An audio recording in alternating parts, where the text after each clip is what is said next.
मैं एक ऐसी दुनिया में ट्रांसमाइग्रेट हो गया जहां पूरे देश में अवेकनिंग होती है और मैं गॉड्स द्वारा शापित होने वाला पहला इंसान बन गया, सिर्फ इसलिए क्योंकि मैंने कैजुअली एक SSS rank class undead calamity को ठुकरा दिया, सिर्फ यह साबित करने के लिए कि गॉड्स असल में कुछ नहीं बल्कि डीमंस हैं। हर कोई मुझे पूरी तरह बेवकूफ कहता है, यहाँ तक कि यान, स्कूल की सबसे खूबसूरत लड़की जिससे मैं डेटिंग कर रहा हूँ, वो भी मुझसे ब्रेकअप करना चाहती है। लेकिन किसी को नहीं पता कि मैंने दुनिया की इकलौती हिडन क्लास जागृत की है, गॉड फॉरसेकन। इस वक्त अवेकनिंग स्टेज पर खड़ा मैं पूरी तरह उलझन में हूँ, क्योंकि जो मैं देख रहा हूँ वो टेक्स्ट बुक्स से बिल्कुल अलग है। टेक्स्ट बुक्स के मुताबिक जब दोनों हाथ एंशिएंट स्टोन स्लैब को छूते हैं तब एक डिवाइन बीइंग प्रकट होता है। वो तुम्हें अपना फॉलोअर चुनता है और तुम्हें एक क्लास देता है। उसके बाद तुम उसके नाम पर मॉन्स्टर्स का शिकार करते हो, उनकी सोल फ्लेम्स को सैक्रिफाइस करते हो और बदले में इमेंस पावर और स्किल्स पाते हो। लेकिन अभी मेरे सामने एक नहीं, पूरे 4 डिवाइन बीइंग्स खड़े थे। सबसे पहले एक वॉर गॉडेस आई, सुनहरे आर्मर में, हाथ में होली इनग्रेव्ड ग्रेट सोर्ड लिए। उसने घमंड से मेरी तरफ देखा। अवेकनर, मैंने तुम्हारी मेहनत और डिवोशन महसूस की है, मेरा अनुसरण करो और मैं तुम्हें वॉरियर की ग्लोरी दूंगी। एंशिएंट स्टोन स्लैब से हल्की धुंधली ग्रे लाइट निकली और हवा में एक टूटी हुई ग्रेट सोर्ड प्रकट हुई। यह सबसे निम्न डी रैंक क्लास वॉरियर का प्रतीक था। अगले ही पल पूरा अवेकनिंग सेरेमनी हंगामे में बदल गया। हाँ, इतना पढ़ने का क्या फायदा, आखिर में ट्रैश क्लास ही मिला। हाई स्कूल में परफेक्ट स्कोर और आखिर में यही, हर तरफ मजाक उड़ने लगा। तभी मेरी आंखों के सामने टेक्स्ट उभरा। ऑप्शन 1, वॉर गॉडेस का अनुसरण करो और डी रैंक वॉरियर क्लास पाओ। Base skill, chain thrust, innate skill, none. मैं आंखें सिकोड़कर सोचने लगा, बस इतना? इतनी एरोगेंट वॉर गॉडेस जो डिवोशन की बात कर रही थी, उसने सिर्फ D rank cannon fodder class दी। मैंने बिना हिचक सिर हिला दिया। फिर मेरी नजर दूसरे डिवाइन बीइंग पर गई, काले वस्त्रों में ढका हुआ, जिससे दम घोंट देने वाला किलिंग इंटेंट निकल रहा था। वॉर गॉडेस के विपरीत यह शांत लग रहा था। उसने हाथ बढ़ाया। समझदार चुनाव, अवेकनर, मेरे साथ चलो और वॉइड को चीरने वाली ब्लेड बनो। अगले ही पल अंधेरे की चमक हुई और एक काली ब्लेड मेरे गले तक पहुंच गई। ऑप्शन 2, वॉइड स्पिरिट का सर्वेंट बनो और S rank shadow assassin class पाओ। Base skills, void eraser, shadow veil, innate skill, shadow kill. उसी समय एंशिएंट स्टोन स्लैब चमक उठा और पर्पल लाइट पूरे मंच को निगल गई। एक और ब्लेड प्रकट हुई और उसने पहले वाली ग्रे ग्रेट सोर्ड को निगल लिया। भीड़ अचानक शांत हो गई। किसी ने धीरे से कहा, एक ही इंसान को 2 क्लासेस कैसे मिल सकती हैं? बो का चेहरा गुस्से से पीला पड़ गया। प्रिंसिपल लिंड मेज पर हाथ मारकर खड़ा हो गया। यही है, ये जरूर S रैंक क्लास है। पूरी जिंदगी एजुकेशन में बिताने के बाद भी उसने कभी किसी को 2 क्लासेस जागृत करते नहीं देखा था। लेकिन वो जानता था कि एक से ज्यादा डिवाइन बीइंग्स द्वारा चुने जाने का क्या मतलब है। रोशनी के बीच खड़ा मैं फिर सिर हिलाता हूँ। शैडो असैसिन, एक S रैंक कॉम्बैट क्लास, दुनिया की सबसे बेहतरीन असैसिन क्लासेस में से एक। लेकिन मैं जल्दी में नहीं था, क्योंकि अभी 2 डिवाइन बीइंग्स बाकी थे। वॉइड स्पिरिट गुस्से से कांप रहा था, लेकिन कुछ नहीं कर सकता था। तभी उसकी नजर तीसरे डिवाइन बीइंग पर गई और उसकी आंखों में डर और सम्मान एक साथ दिखा। तीसरा डिवाइन बीइंग एक बूढ़ा आदमी था, हाथ में बोन स्टाफ लिए, जिसकी नोक पर पेल ब्लू फ्लेम्स जल रही थीं। उसके अंदर ऐसा अथॉरिटी था कि उसे गुस्सा दिखाने की जरूरत ही नहीं थी। उसने मेरी तरफ देखा। अवेकनर, मैं डेथ गॉड हूँ, मेरे सामने घुटने टेक दो और मैं तुम्हें जीवन और मृत्यु पर नियंत्रण की शक्ति दूंगा। बड़े शब्द मुझे पसंद आए। मैं मन ही मन मुस्कुराया। साफ था कि गॉड्स के बीच भी हायरार्की थी। अगले पल एंशिएंट व्हाइट टेक्स्ट सामने उभरा। ऑप्शन 3, डेथ गॉड के सामने झुको और SSS rank class undead calamity पाओ। Base skills, undead summon, bone decoy. Skill, herald of the death god, summon होने वाले अनडेड सर्वेंट्स अनलिमिटेड। अगले ही पल एंशिएंट स्टोन स्लैब भयानक ऑरेंज रोशनी से फट पड़ा, जो सीधा आसमान में जा घुसी। रैबिट किंगडम के ऊपर पूरा आसमान ऐसे अंधेरा हो गया जैसे सूर्य ग्रहण लग गया हो। मैंने ऊपर देखा और 1 अरब की अनडेड आर्मी टिड्डियों के झुंड की तरह पूरे आसमान में फैल गई। विशाल अनडेड बीस्ट्स, चमकते हुए अनडेड असैसिन्स और स्केलेटल वॉर हॉर्सेस पर सवार अनडेड वॉरलॉर्ड्स। सामने बिल्कुल प्रलय जैसा दृश्य था, और ये सिर्फ शहर में नहीं हो रहा था। पूरा रैबिट किंगडम इस डरावने दृश्य को देख रहा था। पूरे देश में इमरजेंसी न्यूज ब्रॉडकास्ट चालू हो गए। रिपोर्टर लू ने कांपती आवाज में माइक्रोफोन पकड़ा। कृपया शांत रहें नागरिकों, पुष्टि हो चुकी है कि यह घटना हमारे देश के किसी अवेकनर के कारण हुई है। उसी समय एक गुप्त मिलिट्री बेस वुल्फ्स डेन के अंदर पारंपरिक पोशाक पहने सफेद बालों वाला एक बूढ़ा आदमी ठंडी नजरों से उस प्रलयकारी आसमान को देख रहा था। एल्डर चैन, शुक्र है आपने तेजी से कार्रवाई करके इस घटना को छिपा लिया, नहीं तो विदेशी देश अब तक जान चुके होते। आखिर चिन कौन है और ऐसी भयावह घटना किसने पैदा की? सफेद बालों वाले एल्डर ने हल्के से सिर हिलाया। मैं पहले ही जांच के लिए लोगों को भेज चुका हूँ। वो कोई भी हो, हम सबसे पहले उसे अपने संरक्षण में लेंगे। वापस अवेकनिंग सेरेमोनी में मीडिया पूरी तरह पागल हो चुका था। एक के बाद एक कैमरा ऊपर मंडराते काले बादलों पर फोकस कर रहे थे, लेकिन मैं, जो अभी भी सेरेमोनी के अंदर था, बाहर मची इस अफरा तफरी से पूरी तरह अनजान था। मैं खुद को डेथ गॉड कहने वाले बूढ़े आदमी को देख रहा था और थोड़ी देर के लिए रुक गया, क्योंकि अवेकनर इतिहास को गहराई से पढ़ने के कारण मैं किसी से ज्यादा जानता था। रैबिट किंगडम का आखिरी डबल एस रैंक अनडेड मेज पहले ही इतिहास में महान ऊंचाइयों तक पहुंच चुका था, तो triple S rank undead calamity चुनना मतलब शुरुआत से ही गॉड टियर हाथ मिलना था। इतिहास में नाम तय था, लेकिन फिर भी मैंने एक बार और सिर हिला दिया, क्योंकि मैं आखिरी डिवाइन बीइंग को भी देखना चाहता था। आखिरी वाला किसी गॉड से कम और किसी इंसान से ज्यादा लग रहा था। पूरे शरीर पर घाव, उलझे हुए काले बाल और खून जैसे लाल आंखें। हाथ में सिर्फ लगभग बुझ चुकी एक टॉर्च थी। पहले तीनों के मुकाबले उसकी मौजूदगी किसी भिखारी जैसी लग रही थी, लेकिन जैसे ही उस भिखारी ने बात की, मेरा पूरा शरीर झटके से कांप उठा। क्या तुम भी ब्लू स्टार से आए एक ट्रांसमिग्रेटर हो? मेरा दिमाग जैसे टूट गया। मैं इस दुनिया का नहीं था, मैं ब्लू स्टार से आया था। ये राज मैंने कभी किसी को नहीं बताया था। पहले वाले 3 डिवाइन बीइंग्स भी मेरी असलियत नहीं पहचान पाए थे, लेकिन ये फटेहाल आदमी मुझे एक नजर में पहचान गया। मेरी आंखें चौड़ी हो गईं। क्या ये भी ब्लू स्टार का ट्रांसमिग्रेटर है? मैं कुछ पूछ पाता उससे पहले उसने जल्दी से कहा, किसी भी गॉड का अनुसरण मत करना। ये सब एक डिवाइन कॉन्स्पिरेसी है। हम सब सिर्फ उनकी बिसात के मोहरे हैं, बलि हैं। गॉड्स को मारा जा सकता है और हम खुद गॉड बन सकते हैं। उसके शब्द खत्म भी नहीं हुए थे कि उसका शरीर ऐसे घुलने लगा जैसे किसी अदृश्य ताकत ने उसे खत्म कर दिया हो। मेरा दिमाग सवालों से भर गया, लेकिन पूछने का समय नहीं था। तभी टेक्स्ट उभरा, ऑप्शन 4, गॉड्स का ब्लेसिंग। ठुकराओ और सभी डिवाइन बीइंग्स द्वारा त्यागा हुआ बनो। Class, god forsaken. Base, skill, none. Innate trait, fracture divinity. हालांकि टूटी हुई है, लेकिन फिर भी ऑफरिंग प्राप्त कर सकती है। गॉड फॉरसेकन किसी भी मारे गए मॉन्स्टर की सोल फ्लेम चढ़ाकर उसकी ट्रेट्स अपने लिए ले सकता है। जैसे ही यह ऑप्शन सामने आया, मैंने कुछ डरावना देखा। तीनों डिवाइन बीइंग्स के सिर के ऊपर गहरे लाल हेल्थ बार्स प्रकट हो गए। उनकी वैल्यूज ट्रिलियंस तक फैली हुई थीं। उसी पल मेरी पूरी दुनिया हिल गई। गॉड्स के भी हेल्थ बार्स हैं और इंसान गॉड बन सकते हैं। मेरे हाथ हल्के कांप उठे। उसी पल मुझे फ्रैक्चर डिविनिटी की असली कीमत समझ आई। आमतौर पर सिर्फ गॉड्स ऑफरिंग लेते हैं, अवेकनर मॉन्स्टर्स मारते हैं और उनकी सोल फ्लेम्स अपने गॉड को चढ़ाते हैं। बदले में उन्हें स्किल्स, एडवांसमेंट और रिवॉर्ड्स मिलते हैं। लेकिन फ्रैक्चर डिविनिटी भी एक डिविनिटी ही थी। इसका मतलब मैं गॉड्स के बराबर खड़ा था। मैं सीधे ऑफरिंग प्राप्त कर सकता था। हर मॉन्स्टर जिसे मैं मारूंगा, उसकी हर ट्रेट मेरी हो जाएगी। हाँ, शुरुआत में ये बिल्कुल खाली क्लास थी, लेकिन इसकी ग्रोथ पोटेंशियल असीम थी। शायद मैं खुद भी एक दिन सच्चा गॉड बन सकता था। अब इसकी तुलना उन पहले 3 गॉड्स की पेशकश से करो। घमंडी और कंजूस। एक मुझे ऐसे लुभा रहा था जैसे शिकारी अपने शिकार को फंसाता है, और दूसरा सीधे समर्पण मांग रहा था। Follower, servant, submission. एक भी शब्द ऐसा नहीं था जिसमें असली सम्मान हो। शायद इन गॉड्स के लिए इंसान सिर्फ कीड़े मकोड़े थे जिनसे खेला जा सकता था। मुख्य मंच के ऊपर रैबिट किंगडम की 4 बड़ी गिल्ड्स के मास्टर्स लियोन, जेन, श्याओ और मंग सभी प्रिंसिपल लिन के आसपास जमा हो गए थे, जिसे अपनी पूरी जिंदगी में कभी इतनी अहमियत नहीं मिली थी। वह खुशी से चमक रहा था, कान से कान तक मुस्कुरा रहा था। चिन हमारे स्कूल का सबसे महत्वपूर्ण छात्र है, हमारे सबसे बेहतरीन ग्रेजुएट्स में से एक। लेकिन वाक्य खत्म होने से पहले आसमान में मौजूद डरावनी अनडेड आर्मी गायब होने लगी। फिर एंशंट स्टोन स्लैब से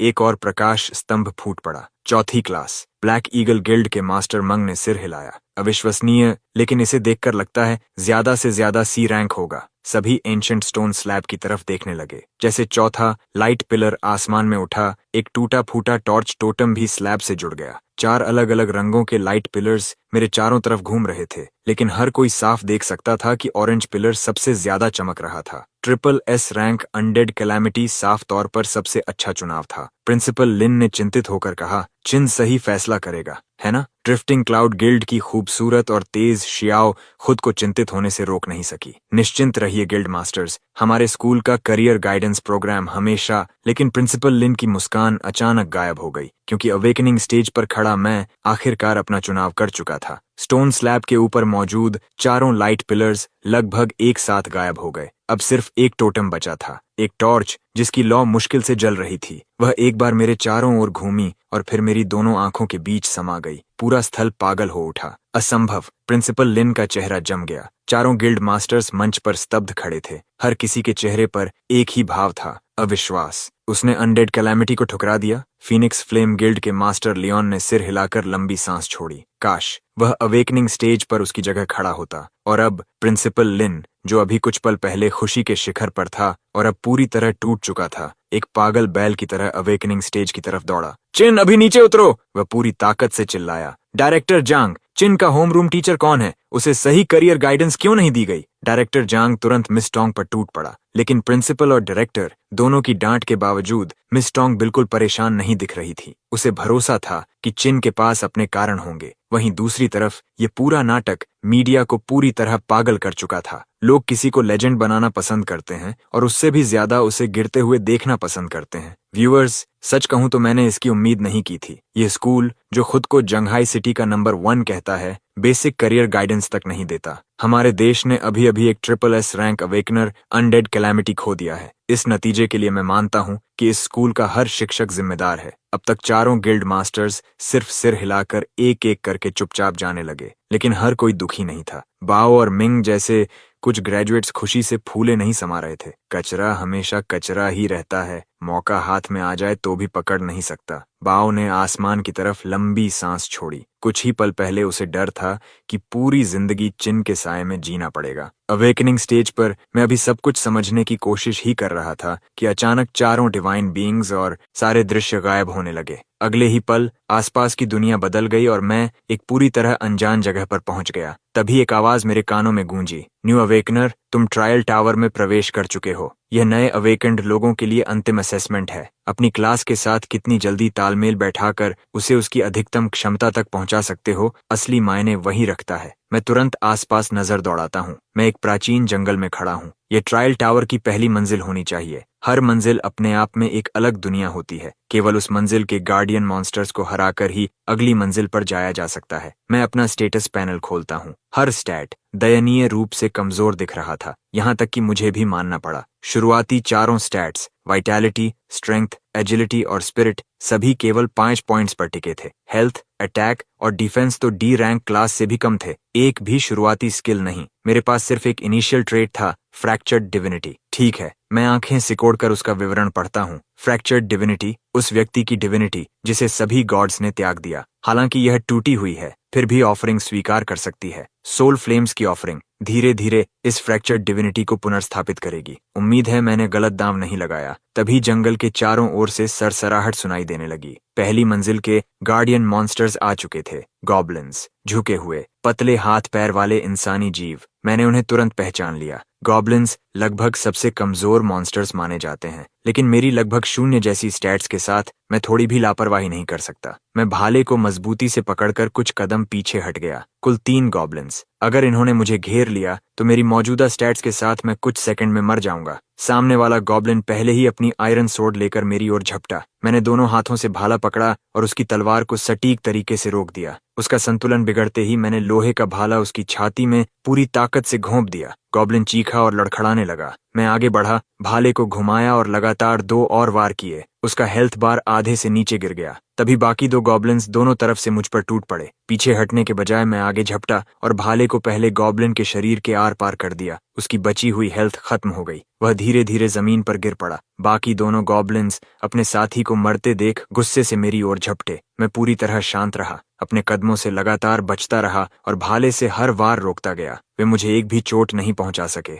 लगभग 5 मिनट बाद आखिरी गॉब्लिन भी गिर पड़ा। उनके शरीरों से 3 सफेद रोशनियां निकलकर मेरी ओर बहने लगीं। इतना एक्सपीरियंस था कि मैं सीधे एक लेवल ऊपर पहुंच गया, लेकिन मेरी नजर गॉब्लिन की लाशों पर टिक गई। हर लाश से हल्की झिलमिलाती फ्लेम्स उठने लगीं। सोल फ्लेम्स, मॉन्स्टर को मारो और उसकी सोल फ्लेम पाओ। अगर पर्याप्त सोल फ्लेम्स अपने गॉड को ऑफरिंग करो तो उसकी फेवर मिलती है। नई स्किल्स, सेकंड एडवांसमेंट, यहाँ तक कि थर्ड एडवांसमेंट भी। Soul flame offering, goblin. Flames एक एक करके हवा में घुलने लगीं। Soul flame offering successful. Trait acquired, savage bone. Strength 10% बढ़ गई। मेरे अंदर उत्साह की लहर दौड़ गई। पूरे 100 स्ट्रेंथ पॉइंट्स। मेरा अटैक सीधा 135 पहुंच गया। तो ऑफरिंग मिलने का एहसास ऐसा होता है, और ये तो सिर्फ फ्रैक्चर्ड डिविनिटी है। इतनी ताकतवर, तो जिन गॉड्स के पास पूर्ण डिविनिटी है और जो हर दिन अरबों फॉलोअर्स की ऑफरिंग्स लेते हैं, उनकी ताकत कितनी भयावह होगी मैं कल्पना भी नहीं कर सकता। पहली मंजिल बहुत विशाल थी। यहाँ कुछ गॉब्लिन्स से कहीं ज्यादा मॉन्स्टर्स थे। अगली मंजिल पर जाने के लिए मुझे उनके लीडर को मारना था। मैं भाला कसकर जंगल के अंदर बढ़ गया। ज्यादा समय नहीं लगा और मुझे गॉब्लिन्स का एक और समूह दिख गया, लेकिन इस बार 135 अटैक के साथ मैं किसी प्राकृतिक आपदा जैसा था। एक वार, एक मौत। गॉब्लिन्स की लाशें मैदान में बिखरने लगीं और सफेद एक्सपीरियंस स्ट्रीम्स मेरे शरीर में समाने लगीं। एक और लेवल अप। तभी अचानक एक विशाल गॉब्लिन एक भारी कांटेदार गदा उठाकर मेरी ओर टूट पड़ा। मैं घूमकर उसके वार से बचा और मेरा आयरन स्पीयर उसकी जांघ में आर पार हो गया, गहरा घाव छोड़ते हुए। गॉब्लिन चीफ दर्द से दहाड़ उठा। मैं हल्के कदमों से उसके चारों ओर घूमने लगा, लगातार काउंटर पर काउंटर करता हुआ। कुछ ही सेकंड में उसका हेल्थ आधे से नीचे गिर गया। तभी गॉब्लिन चीफ की आंखें गहरे जलते लाल रंग में बदल गईं और वह पूरी तरह बर्जर्क हो गया। उसकी डैमेज आउटपुट अचानक फट पड़ी। वह झुककर पागलों की तरह पंजे मारते और प्रहार करते हुए मेरी ओर झपटा। लेकिन यही तो मैं चाहता था। मेरे पैर बिजली की तरह एक ओर हटे और मैंने भाला सीधा गॉब्लिन चीफ के गले में घोंप दिया। उसी पल उसके ऊपर एक विशाल डैमेज नंबर फट पड़ा। विशाल गॉब्लिन चीफ भारी आवाज के साथ जमीन पर गिर पड़ा।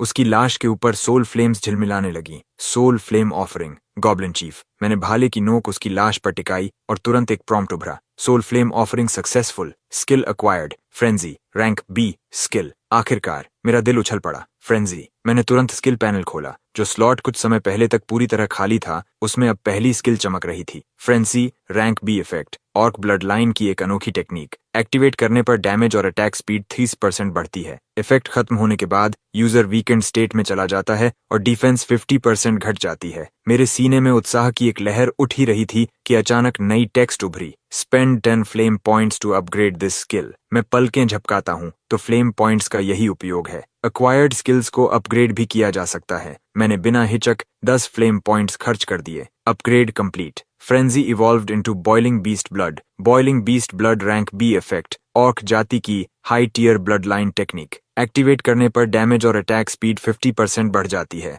बाद में थोड़ी देर के लिए वीकेंड स्टेट आती है। डिफेंस 30% घटती है। बोनस इफेक्ट, एक्टिवेशन के दौरान हर किल उसकी ड्यूरेशन बढ़ाएगी। ट्रायल टावर के बाहर मिस टैंग मेरी फीड को चिंता से देख रही थी। अंदर मेरे कानों में नोटिफिकेशन गूंजी। Congratulations, you have defeated guardian of trial tower floor 1, transferring to floor 2। मेरी नजर धुंधली हुई और मैं एक विशाल अंधेरी गुफा में पहुंच गया। चारों ओर सिर्फ पत्थर की दीवारें और गीली मिट्टी। ये ट्रायल टावर की दूसरी मंजिल होनी चाहिए। अजीब बात थी, मुझे डर नहीं बल्कि उत्साह महसूस हो रहा था। सिर्फ पहली मंजिल के गॉब्लिन्स की ऑफरिंग से ही मुझे बॉइलिंग बीस्ट ब्लड मिल चुका था। अगली मंजिल मुझे कौन सा आश्चर्य देने वाली थी। ट्रायल टावर की दूसरी मंजिल के मॉन्स्टर्स अब खुद को दिखाने लगे थे। गुफा की गहराई में अचानक जमीन से काली बेलें फूट निकलीं, कांटों जैसी नुकीली। उन्हें देखते ही रीढ़ में ठंडक दौड़ गई। मैं तुरंत पीछे कूदा, भाला उठाया और जोरदार वार किया। 2 बेलें कटकर गिर गईं। जमीन पर गिरने के बाद भी वे जिंदा चीजों की तरह तड़प रही थीं। मैं भौहें सिकोड़ता हूँ। उनका हेल्थ लगभग कुछ भी नहीं था, लेकिन अगले ही पल जमीन के चारों ओर से और बेलें फूट निकलीं। मैंने तेजी से प्रतिक्रिया दी। उनके पूरी तरह बाहर आने से पहले ही भाला उन्हें काट चुका था, लेकिन कटी हुई बेलों की जगह मिट्टी से नई बेलें फिर निकलने लगीं। मैं तुरंत समझ गया, हेल्थ कम है, लेकिन इन्हें मारने पर और पैदा हो जाती है। ये कभी खत्म नहीं होंगी। जरूर कोई सोर्स होगा, कोई कोर, और उसी को खत्म करना इस मंजिल को पार करने का एकमात्र तरीका है। मैं भाला उठाकर उस दिशा में दौड़ा जहां जमीन सबसे ज्यादा हिलती दिख रही थी। रास्ते भर अनगिनत बेलें जमीन से निकलती रहीं, लेकिन मेरे तेज फुटवर्क ने मुझे हर हमले से बचाए रखा। लगभग 7-8 सुरंगों से गुजरने के बाद मैंने गुफा के बीचों बीच एक विशाल टेढ़ी मेढ़ी जड़ देखी। हर बेल उसी से जुड़ी हुई थी। यही सोर्स है, और उससे भी ज्यादा डरावनी बात, उस जड़ के भीतर एक इंसानी चेहरा उगाया था। यही कोर होगा। एक पल भी गंवाए बिना मैंने आयरन स्पीयर उठाया और पूरी ताकत से जड़ों के उस ढेर में घोंप दिया। एक डैमेज नंबर उभरा और उसके साथ हेल्थ बार दिखाई दिया। Undying tree spirit, elite boss, health 50,000, danger level high. Health बार पूरे 50,000 तक फैली थी, लेकिन असली झटका अगले पल मिला। ट्री स्पिरिट के ऊपर हीलिंग नंबर उभरा और जो डैमेज मैंने दिया था वह कुछ ही सेकंड में वापस भरने लगा। तो यही चाल है, मैं समझ गया। इस मंजिल को पार करने के लिए अनडाइंग ट्री स्पिरिट को मारना होगा, लेकिन उसके पास न केवल भयानक हेल्थ थी बल्कि रिजेनरेशन भी राक्षसी थी। तुरंत खत्म करना नामुमकिन, और जितनी देर लड़ाई चलेगी उतनी ज्यादा बेलें स्पॉन होती जाएंगी। ये मंजिल पूरी तरह रॉ डैमेज आउटपुट को परख रही थी। ज्यादातर अवेकनर्स जो यहाँ तक पहुंचते वे लगभग तुरंत हार मानने पर मजबूर हो जाते, लेकिन मेरे लिए अभी यह लड़ाई असंभव नहीं थी। ट्रायल टावर के बाहर प्रिंसिपल लिन की भौहें बुरी तरह सिकुड़ गईं। धत्तेरे की, आखिर इस साल का ट्रायल टावर किसने डिजाइन किया? पहली मंजिल पार करने वाले अवेकनर्स में 3 एस रैंक अवेकनर्स आगे थे, बाओ, मिंग और यान। बाओ अपने एस रैंक मेले क्लास कॉइलिंग ड्रैगन मंक के साथ तुरंत स्टाफ घुमाता है और कुछ ही सेकंड में बेलों को चीर देता है। अच्छा, कम से कम ये मंजिल अभी संभालने लायक लग रही है। प्रिंसिपल लिन ने राहत की सांस ली ही थी कि विशाल कोर रूट कैमरे में भर गई। देखने वाले सभी लोग एक साथ सांस खींच बैठे। ओह नहीं,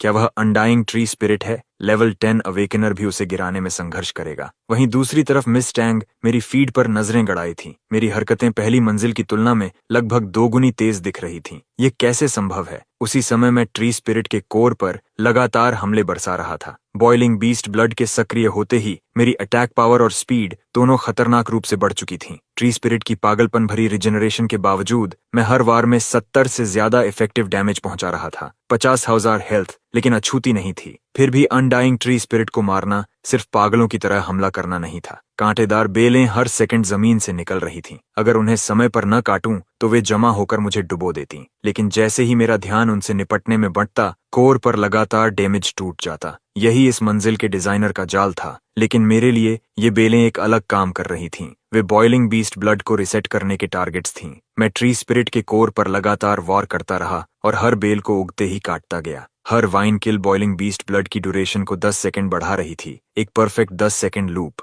मैं उस रिदम में खुद को पूरी सटीकता से बांध चुका था। उस कठोर साइकिल के भीतर अनडाइंग ट्री स्पिरिट की 50,000 हेल्थ धीरे धीरे गिरती रही। 1 मिनट, 2 मिनट, 5 मिनट, लगातार इस स्तर का हमला और ध्यान देना मानो अनंत समय जैसा महसूस हो रहा था। आखिरकार भाले के आखिरी वार के साथ ट्री स्पिरिट की हेल्थ पूरी तरह खत्म हो गई। विशाल रूट सिस्टम एक साथ टूट गई और राख व धूल के तूफान में बदल गई। गुफा में फैली हर वाइन उसके साथ गायब हो गई। अनडाइंग ट्री स्पिरिट मेरे सामने बिखर गया। सफेद रोशनी की लहरें मेरे भीतर समा गईं। इस भयानक बॉस ने मुझे सीधे 3 पूरे लेवल्स ऊपर पहुंचा दिया। लेकिन जो चीज मुझे सबसे ज्यादा चाहिए थी वह थी ट्री स्पिरिट की सोल फ्लेम ऑफरिंग। छोटे चमकते फ्लेम स्पेक्स मेरे भाले की नोक के चारों ओर घूमे और धीरे धीरे गायब हो गए। Soul flame offering, undying tree spirit, successful, trait acquired, light core regeneration rank S, bonus, हर सेकंड मैक्सिमम हेल्थ का 8% रिस्टोर करेगा। एस रैंक ट्रेट के योग्य। चिन अभी उत्साहित भी नहीं हो पाया था कि वही परिचित सिस्टम वॉइस दोबारा गूंजी। Congratulations, you have defeated guardian of floor 2, transferring to floor 3। एक पल में चिन अंधेरी गुफा से खींचकर एक खुले स्वैम्प में पहुंच गया। फिर कानों में एक और प्रॉम्प्ट गूंजा। Congratulations, you are the 5th awakener to reach floor 3। Remaining awakeners in trial tower 47। Chin को झटका लगा। उसे पता था कि वह पहला व्यक्ति नहीं था जिसने अनडाइंग ट्री स्पिरिट को हराया, लेकिन क्लियरेंस रेट उसकी उम्मीद से कहीं कम थी। वह यह सोच ही रहा था कि सामने फैला अंधेरा दलदल अचानक हिलने लगा। कहीं से 3 ह्यूमनॉइड फिगर्स उभर आईं। एक धीमी लहर जैसी चीख चिन के ऊपर बह गई। स्वैम्प बैंशीज। चिन तुरंत पास के एक बोल्डर के पीछे कूद गया। तेज सोनिक ब्लास्ट उसके कान के पास से चीखती हुई निकली। अगले ही पल मैजिक अटैक। चिन का चेहरा सख्त हो गया। स्वैम्प बैंशीज के सोनिक अटैक्स पहले से ही बहुत बड़े एरिया को कवर करते थे और फ्लोर 3 एक खुला स्वैम्प था जहां छिपने के लिए लगभग कुछ भी नहीं था। सिर्फ यही एक बोल्डर थोड़ा प्रोटेक्शन दे रहा था। स्वैम्प बैंशी को मारना मुश्किल हिस्सा नहीं था। उनकी फिजिकल डिफेंस लगभग ना के बराबर थी। असली समस्या यह थी कि एक पर हमला करते ही बाकी 2 तुरंत सोनिक ब्लास्ट दाग देते। ऊपर से स्वैम्प टेरेन मूवमेंट को धीमा कर रहा था। यह मंजिल पूरी तरह एंड्योरेंस की परीक्षा थी। चिन ने तुरंत डिजाइनर की मंशा समझ ली और उसके होठों पर हल्की मुस्कान उभर आई। उसे बस कुछ हिट्स झेलने थे, हेल्थ के बदले डैमेज की। अदला बदली करनी थी, फिर बोल्डर के पीछे हटना था और लाइट कोर रिजेनरेशन से हेल्थ वापस भरने देना था, फिर दोबारा हमला करना था। बिल्कुल आसान। फ्लोर 3 को पार करना तो केक का टुकड़ा था। बिना हिचकिचाए चिन बिजली की तरह आगे फूटा और सबसे नजदीकी स्वैम्प बैंशी पर सीधा टूट पड़ा। बैंशी के खूबसूरत चेहरे पर हैरानी जम गई और उसी पल भाला उसके शरीर में धंस गया। फिर चिन तुरंत पीछे हट गया। 1 सेकंड भी ज्यादा नहीं रुका। उसी समय बाकी दोनों बैंशीज के सोनिक ब्लास्ट्स दोनों तरफ से उसके सिर पर आ गिरे। उसकी नजरें डगमगा गईं। उसके शरीर से 2 डैमेज नंबर्स उभरे, लेकिन लेवल 8 पर पहुंच चुका चिन दोनों हमले झेल गया और उसके पास अब भी लगभग आधी हेल्थ बची थी और उस एक वार ने एक बैंशी की ज्यादातर हेल्थ मिटा दी थी। बोल्डर के पीछे लौटते ही लाइट कोर रिजेनरेशन सक्रिय हो गई। उसकी हेल्थ आंखों के सामने वापस बढ़ने लगी। अब उसे बस पूरी तरह रिकवर होने का इंतजार करना था, फिर वही दोहराना था। और इस तरह ट्रायल टावर की तीसरी मंजिल पर एक अजीब दृश्य दिखाई देने लगा। एक युवा हाथ में खुरदरा आयरन स्पीयर लिए जानबूझकर सोनिक ब्लास्ट्स खाता, आगे झपटकर स्वॉम्प बैंशी को भेदता और फिर भागकर बोल्डर के पीछे छिप जाता। 10 से ज्यादा मिनट बाद किन ने लंबी सांस छोड़ी और भाले का सहारा लिया। इन सस्ती चालों की वजह से उसने बिना एक बार मरे तीनों बैंशीज को खत्म कर दिया। जैसे ही तीनों स्वॉम्प बैंशीज धीरे धीरे गायब हुईं, वही परिचित आवाज फिर गूंजी, soul flame offering, swamp banshee successful, skill acquired, tide step rank B, effect aquatic blood line की इनेट टेक्निक, पानी की धारा शरीर को घेर लेती है, ज्यादातर स्लोइंग इफेक्ट से इम्यूनिटी देती है। पैसिव बोनस, मूवमेंट स्पीड 15% बढ़ती है। Congratulations, you have defeated guardian of floor 3, transferring to floor 4। फिर एक नया संदेश उभरा, इस मंजिल पर सभी गार्डियन मॉन्स्टर्स को मारना जरूरी नहीं है। जिंदा रहते हुए सेंटर टेलीपोर्टेशन सर्कल तक पहुंचो और अगली मंजिल पर बढ़ो। गार्डियन मॉन्स्टर्स को हराना आवश्यक नहीं। चिन को तुरंत शक हुआ। पहली 3 मंजिलों ने जो कुछ किया था, उसके बाद उसे पूरा यकीन था कि फ्लोर 4 में कोई जाल जरूर होगा। कुछ सेकंड बाद चिन फ्लोर 4 पर पहुंचा और सामने का दृश्य देखते ही उसका जबड़ा खुला रह गया। यहाँ गार्डियन कुछ मॉन्स्टर्स नहीं थे, ये पूरा गोस्ट फायर स्पाइडर नेस्ट था। इस तरह के मॉन्स्टर्स को देखना ही शरीर में सिहरन पैदा कर देता था। उनकी डरावनी शक्ल देखकर 10 में से 9 फीमेल अवेकनर्स वहीं हार मान ले। जाल की परतों पर परतें पूरे फ्लोर को असली वेब ऑफ डेथ बना चुकी थीं। ओह चलो भी। चिन पागलों की तरह दौड़ पड़ा, हर दिशा से आती रेशमी थ्रेड्स से बचते हुए। Tide step activate. चिन ने तुरंत अभी अभी मिली स्किल सक्रिय की। पानी की धारा तुरंत उसके पैरों के चारों ओर लिपट गई। उसे हर कदम में हल्कापन महसूस हुआ और जैसे ही उसने अंतहीन वेबिंग पर कदम रखा, उसकी चिपचिपाहट और रुकावट पूरी तरह गायब हो गई। वह फ्लोर के केंद्र की ओर दौड़ा, लेकिन स्किल के बूस्ट के बावजूद वह हर अटैक से नहीं बच सका। अचानक उसके कंधे में तेज दर्द उठा। Status ghost fire venom inflicted. अगले ही पल पॉइजन और बर्न डैमेज उसके सिर के ऊपर टिक होने लगे। अलग अलग नंबर्स ज्यादा नहीं थे, लेकिन यह सिर्फ गोस्ट फायर वेनम का एक स्टैक था। अगर कुछ और काट लेते, 3-4 स्टैक्स जमा हो जाते तो हालत गंभीर हो जाती। चिन के शरीर की हर नस तन गई। उसने बिना हिचकिचाए टेलीपोर्टेशन सर्कल की ओर दौड़ लगा दी, लेकिन ठीक आखिरी पल सर्कल में कदम रखने से पहले उसने खुद को रोक लिया। दोनों पैर सर्कल के किनारे पर हवा में रुके रहे। उसने पीछे मुड़कर उस गोस्ट फायर स्पाइडर स्वॉर्म को देखा जो उसकी ओर टूट रहा था, और उसके मन में एक विचार उभरा, लालची, पागलपन भरा विचार। चिन ने अचानक भाला उठाया और सामने दौड़ते गोस्ट फायर स्पाइडर्स में घोंप दिया। उनकी हेल्थ दूसरी मंजिल की वाइन से भी कम थी। मुश्किल से 10 पॉइंट्स, एक वार और सीधी मौत। समय तेजी से खत्म हो रहा था। चिन अपनी गिरती हेल्थ बार को देखता रहा और आंखें सिकोड़ लीं। उसका भाला बर्फ जैसी सटीकता से चल रहा था, तेज, साफ और घातक,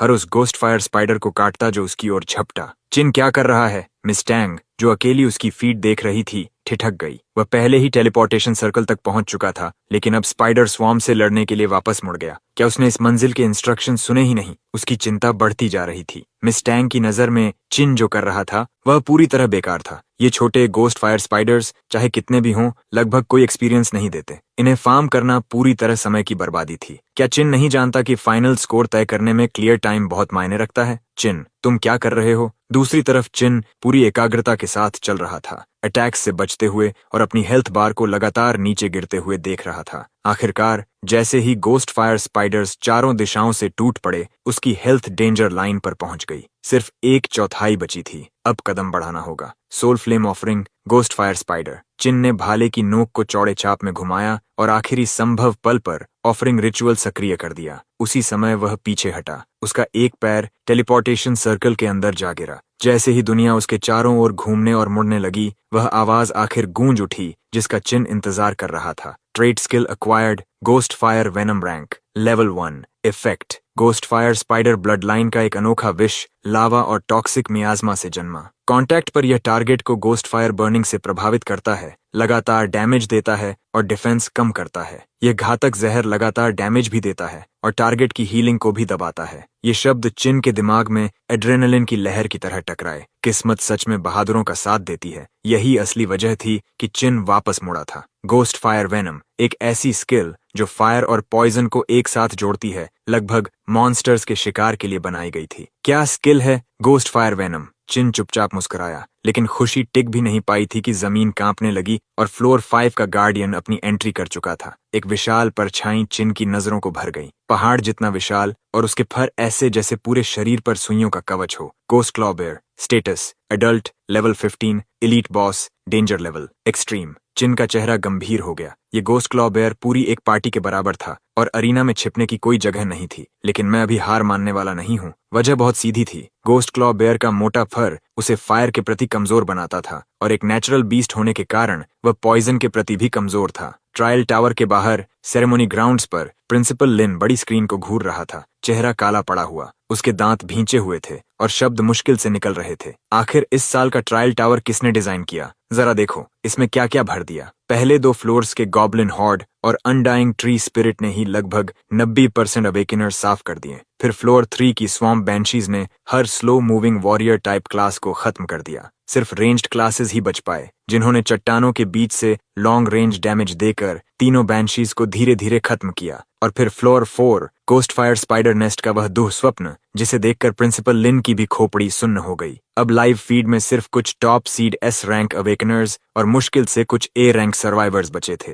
कॉइलिंग ड्रैगन मंक बाओ अपनी ड्यूरेबिलिटी के दम पर डैमेज झेलते हुए सेंटर टेलीपोर्टेशन सर्कल तक रास्ता बनाता चला गया। फिर भी जब वह वहां पहुंचा, उसकी हेल्थ सिर्फ एक पतली रेखा जितनी बची थी। फ्रॉस्ट ब्लेड सोर्ड्समैन मिंग की हालत भी कुछ बेहतर नहीं थी। उसकी आइस अफिनिटी को गोस्ट फायर स्पाइडर्स पूरी तरह काउंटर करते थे। वह सिर्फ अपनी S रैंक क्लास शील्ड के भरोसे किसी तरह टेलीपोर्टेशन सर्कल तक पहुंच पाया। यन, जिसने शैडो हंटर क्लास जगाई थी, अपनी इवेजन और एम्बुश स्किल्स के सहारे मुश्किल से सर्कल तक पहुंची और फ्लोर 5 तक पहुंचने वाली इकलौती फीमेल अवेकनर बन गई। दूसरी तरफ रू यान, जिसने फायर अफिनिटी की मदद से सबसे पहले अनडाइंग ट्री स्पिरिट को मारा था और बाद में स्वॉम्प बैंशीज को फायर स्पेल से खत्म किया था, फ्लोर 4 के गोस्ट फायर स्पाइडर नेस्ट पर आकर टूट गई। ग्लास कैनन मेज होने के कारण वह कुछ ही कदमों बाद वेबिंग में फंस गई। सामने फैले स्पाइडर स्वॉर्म को देखते ही उसका चेहरा पीला पड़ गया और उसने तुरंत विथड्रॉ कर लिया। अब जब ज्यादातर अवेकनर्स बाहर हो चुके थे और सिर्फ कुछ टॉप सीड्स बचे थे, अब भी गुस्से से भरा प्रिंसिपल लिन बाओ और मिंग की फीड देखने लगा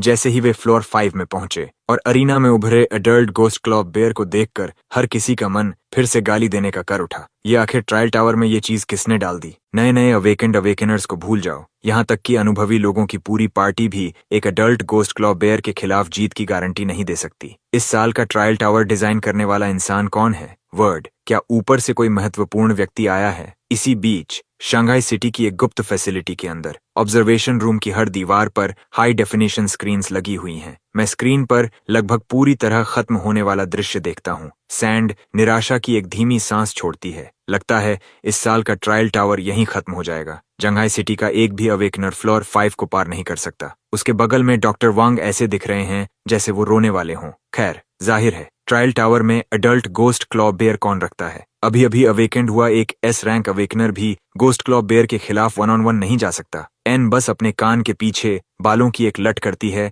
और ठंडे स्वर में कहती है, क्या ऐसा है? ये तो बस हमारी बेसिक स्क्रीनिंग रिक्वायरमेंट है। डॉक्टर वोंग चुप हो जाते हैं। एन लापरवाही से अपनी पेन के सिरे को चबाती है। उसकी आवाज सपाट रहती है। अफसोस की बात है कि इस साल के अवेकनर्स फ्लोर 5 भी क्लियर नहीं कर सकते। हिडन फ्लोर को भूल जाओ, मैंने उस एक के लिए ट्रैप लगाने में इतनी मेहनत की थी और लगता है वो सब बेकार गया। ट्रायल टावर के अंदर फ्लोर 5 पर चिन गोस्ट क्लॉ बेयर की कच्ची दबा देने वाली मौजूदगी महसूस करता है। वो बिना सोचे समझे आगे नहीं बढ़ता। गोस्ट क्लॉ बेयर एक छोटे पहाड़ जैसा बना हुआ है। उसका खुरदुरा फर आर्मर प्लेटिंग जितना मोटा है। उसकी जंगली आंखें घुसपैठिए पर शुद्ध नफरत के साथ टिकी हुई हैं। यहाँ तक पहुंचने के बाद बिना कोशिश किए वापस लौट जाना वो चिन का स्टाइल नहीं है। अपने विशाल शरीर की तरह गोस्ट क्लॉ बेयर एक भारी वार करने वाला high health strength type monster है। उसकी चालें विस्फोटक हैं लेकिन तेज नहीं। जीतने के लिए एजाइल फुटवर्क ही सब कुछ है। टाई डीप एक्टिवेट होता है और चिन की मूवमेंट स्पीड अचानक बढ़ जाती है। गोस्ट क्लॉ बेयर एक गहरी गुर्राहट निकालता है और हमला कर देता है। उसका अटैक पैटर्न बेहद सीधा है, लंज,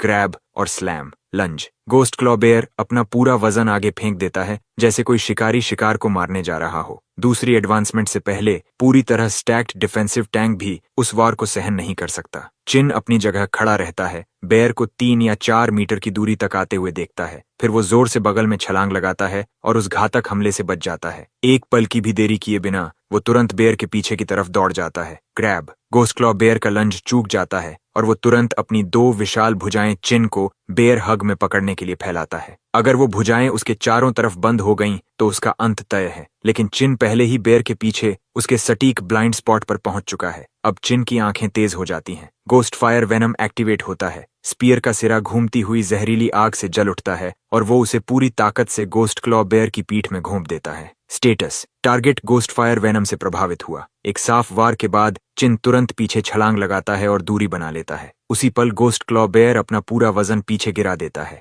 एक भयंकर धमाका होता है और पत्थर की जमीन टकराते ही टूट जाती है। स्लैम। ये चाल भले ही भद्दी दिखती हो, लेकिन इसकी मारने की शक्ति विनाशकारी है। उसी समय चिन द्वारा लगाया गया गोस्ट फायर वेनम असर दिखाना शुरू करता है। बेयर की पीठ का मोटा फर जलने लगता है, बर्न डैमेज देता हुआ, जबकि जहर भी असर करता है। आग और जहर से पागल हुआ गोस्ट क्लॉ बेयर बिना किसी रोक टोक के चिन पर टूट पड़ता है और चिन टाइडीप का इस्तेमाल करके उसकी पहुंच से थोड़ा बाहर नाचता रहता है। अब यहाँ से बस सही मौका ढूंढने की बात है। गोस्ट फायर वेनम की एक और लेयर चढ़ाओ, फिर पीछे हट जाओ और डैमेज को बेयर को धीरे धीरे खत्म करने दो। अब ये सिर्फ समय की बात है। बो, जो फ्लोर 5 तक भी पहुंचता है, उतना भाग्यशाली नहीं है जितना S rank mealy coiling dragon monk. जैसे ही बो गोस्ट क्लॉ बेयर को देखता है, वो अपना स्टाफ लेकर सीधे उसकी ओर दौड़ पड़ता है, सबके सामने दिखावा करना चाहता हुआ। गोस्ट क्लॉ बेयर उसे मौका ही नहीं देता। उसके विशाल पंजे का एक वार और बो सफेद रोशनी की चमक में बाहर फेंक दिया जाता है, तुरंत एलिमिनेट हो जाता है। दूसरी तरफ मिंग की हालत भी ज्यादा बेहतर नहीं होती। उसने 3 साल चिन के पीछे पीछे घूमते हुए और विनम्रता से जो कुछ भी सीख सकता था, सीखते हुए बिताए थे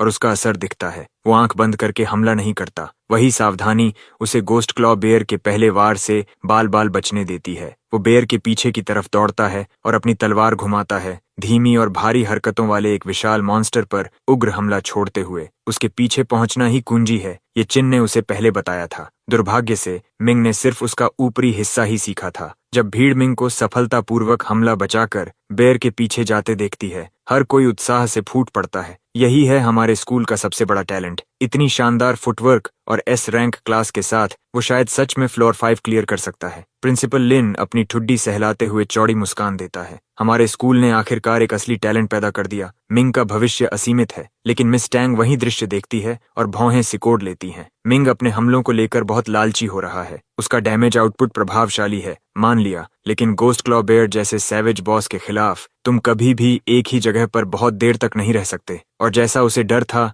मेन स्क्रीन पर गोस्ट क्लॉ बेयर एक भयानक दहाड़ छोड़ता है और बिना चेतावनी के पीछे बैठ जाता है। मिंग, जो पूरी ताकत से हमला कर रहा था, उसके पास जाने की कोई जगह नहीं बचती। वो असहाय होकर देखता है कि गोस्ट क्लॉ बेयर उसके ऊपर गिरता चला आ रहा है। मिंग घबरा जाता है। गाली उसके होंठों पर ही मर जाती है उससे पहले कि वो निकल पाए, और वो इतिहास में ट्रायल टावर का पहला चैलेंजर बन जाता है जो बैठकर कुचले जाने से मारा गया। प्रिंसिपल लिन की चौड़ी मुस्कान तुरंत जम जाती है। वो दांत भींचकर कुछ शब्द निकालता है। डायरेक्टर जांग, कितने लोग बचे हैं? डायरेक्टर जांग जल्दी से जवाब देता है, हमारे स्कूल से अभी 2 बचे हैं। एक एस रैंक यान है और दूसरा चिन। डायरेक्टर जांग की आंखें अविश्वास से फैल जाती हैं। प्रिंसिपल लिन मुश्किल से सुनते हुए बेसब्री से कहता है, मेन स्क्रीन को यान की फीड पर बदलो, अभी। डायरेक्टर जांग एक पल भी नहीं सोचता, वो तुरंत बदल देता है। मेन स्क्रीन यान की फीड पर कट होती है। वो एक लॉन्ग बो के साथ खड़ी है, समूह की एकमात्र agility based long range S rank awakener. Floor 5 की सीमित जगह में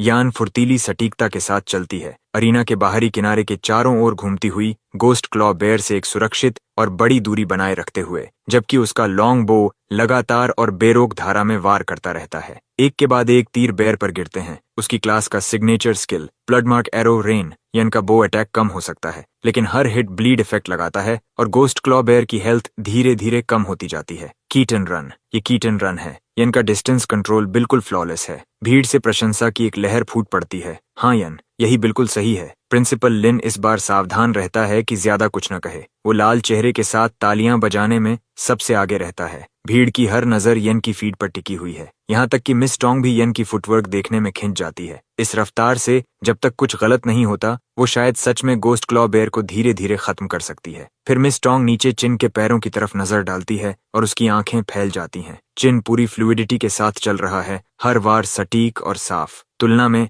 गोस्ट क्लॉ बेयर, जो अब पूरी तरह क्रोधित हो चुका है, किसी क्लाउन जैसा लग रहा है और उसे छू तक नहीं पा रहा। लेकिन जो चीज सच में मिस टैंग को चौंका देती है, गोस्ट क्लॉ बेयर की हेल्थ बार वो लगभग खत्म हो चुकी है। ये कैसे संभव है? ये कैसा डैमेज है? चाहे मिस टैंग कितना भी सोच ले, वो समझ नहीं पाती कि एक ब्लैंक स्लेट क्लास इतने कम समय में इतना आउटपुट कैसे दे रही है। स्कूल प्लाजा की मेन स्क्रीन पर सिर्फ यन ही दिखाई दे रही है। उस खुले अरीना में पूरी तरह ब्लड मार्क एरो रेन पर निर्भर रहते हुए यन ही एकमात्र इंसान है जो गोस्ट क्लॉ बेयर को लगातार डैमेज दे पा रही है। उसकी हेल्थ को आधे से थोड़ा नीचे तक घिस चुकी है। यन सच में हमारे स्कूल का गर्व है। मुझे लगता है वो सच में फ्लोर 5 क्लियर करके टॉप स्कोर ले सकती है। उम्मीद की चिंगारी प्रिंसिपल लिन की आंखों में फिर से जल उठती है। लेकिन तभी स्क्रीन पर कुछ गलत हो जाता है। गोस्ट क्लॉ बेयर के शरीर की तरफ निशाना लगाया गया एक तीर रास्ता बदल देता है और सीधे उसके सिर में जा लगता है। एक पल में critical weak point damage number फट पड़ता है। गोस्ट क्लॉ बेयर एक भयानक दहाड़ छोड़ता है और पूरी फ्रेंजी में चला जाता है। अपना शरीर जमीन के करीब झुकाकर वो यान की तरफ पहले से दोगुनी रफ्तार से दौड़ पड़ता है। यान सहज रूप से बचने की कोशिश करती है, लेकिन इस खुले अरीना में जाने की कोई जगह नहीं है। वो सिर्फ देख सकती है जब क्रोधित गोस्ट क्लॉ बेयर का पंजा उसके ऊपर आ गिरता है और वो सफेद रोशनी की एक धारा में बदल जाती है। चंगहाई फर्स्ट स्कूल अवेकनर यन एलिमिनेटेड, फाइनल फ्लोर रीच्ड 5। जैसे ही यान की फीड धीरे धीरे ग्रे होने लगती है, आखिरी एस रैंक अवेकनर भी खत्म हो जाती है। इस साल का ट्रायल टावर किसने डिजाइन किया? एक गलत हिट और तुम तुरंत खत्म। कोई भी उस गोस्ट क्लॉ बेयर को नहीं हरा सकता। प्रिंसिपल लिन पूरी तरह अपना संयम खो चुका है। बिना किसी परवाह के गुस्से में बोले जा रहा है, रुको, टावर में अभी भी कोई है क्या? सब एलिमिनेट नहीं हो गए? जैसे ही भीड़ उठकर जाने लगती है, मेन स्क्रीन अपने आप एक नई फीड पर स्विच हो जाती है। स्क्रीन पर सफेद कपड़ों में एक युवा आदमी एक स्पीयर पकड़े हुए है, असाधारण फुर्ती के साथ चल रहा है, हमेशा गोस्ट क्लॉ बेयर के ब्लाइंड स्पॉट में बिल्कुल सही जगह पर मौजूद, जबकि बेयर की हेल्थ बार आधे से कम पर है और लगातार गिर रही है। वो कौन है? क्या फर्स्ट हाई ने इस बार सिर्फ 3 एस रैंक अवेकनर्स नहीं दिए थे? ये कैसे संभव है? भीड़ अविश्वास से घूरती रहती है, लेकिन कुछ नए अवेकनर्स उसे पहचान चुके हैं। रुको, ये वो कैसे हो सकता है? तभी मिंग की आवाज भीड़ के बीच गूंजती है। उसने जरूर चीटिंग की है। ब्लैंक स्लेट क्लास वाला इंसान अनडाइंग ट्री स्पिरिट से आगे कैसे जा सकता है? मिंग की बात सबके दिल पर लगती है। उन सब ने ट्रायल टावर पार किया है। हर फ्लोर क्रूर और निर्दयी है। उसने चीटिंग की, उसे चीटिंग करनी ही पड़ी होगी। प्रिंसिपल को उसे सजा देनी चाहिए। लेकिन आरोपों के बीच भी गोस्ट क्लॉ बेयर की एचपी बार लगातार गिरती रहती है, टिक बाय टिक। अचानक मिंग इशारा करता है, देखो, वो एचपी बार अटैक से नीचे नहीं जा रही। उसने जरूर चीटिंग की है। मिंग की बातों से गुस्से की लहर दौड़ जाती है। लोग खड़े हो जाते हैं और पूरी भीड़ एक साथ गरजती है, चीटर, क्योंकि अंदर से वो ये स्वीकार ही नहीं कर पा रहे कि ब्लैंक स्लेट क्लास वाला कोई इंसान उनसे बेहतर प्रदर्शन कर सकता है। इसी बीच ट्रायल टावर के फ्लोर 5 पर मैंने गोस्ट क्लॉ बेयर पर गोस्ट फायर वेनम की पूरी 10 लेयर्स चढ़ा दी हैं। उसका फर लगभग पूरी तरह आग में घिर चुका है। गोस्ट क्लॉ बेयर और नहीं सह पाता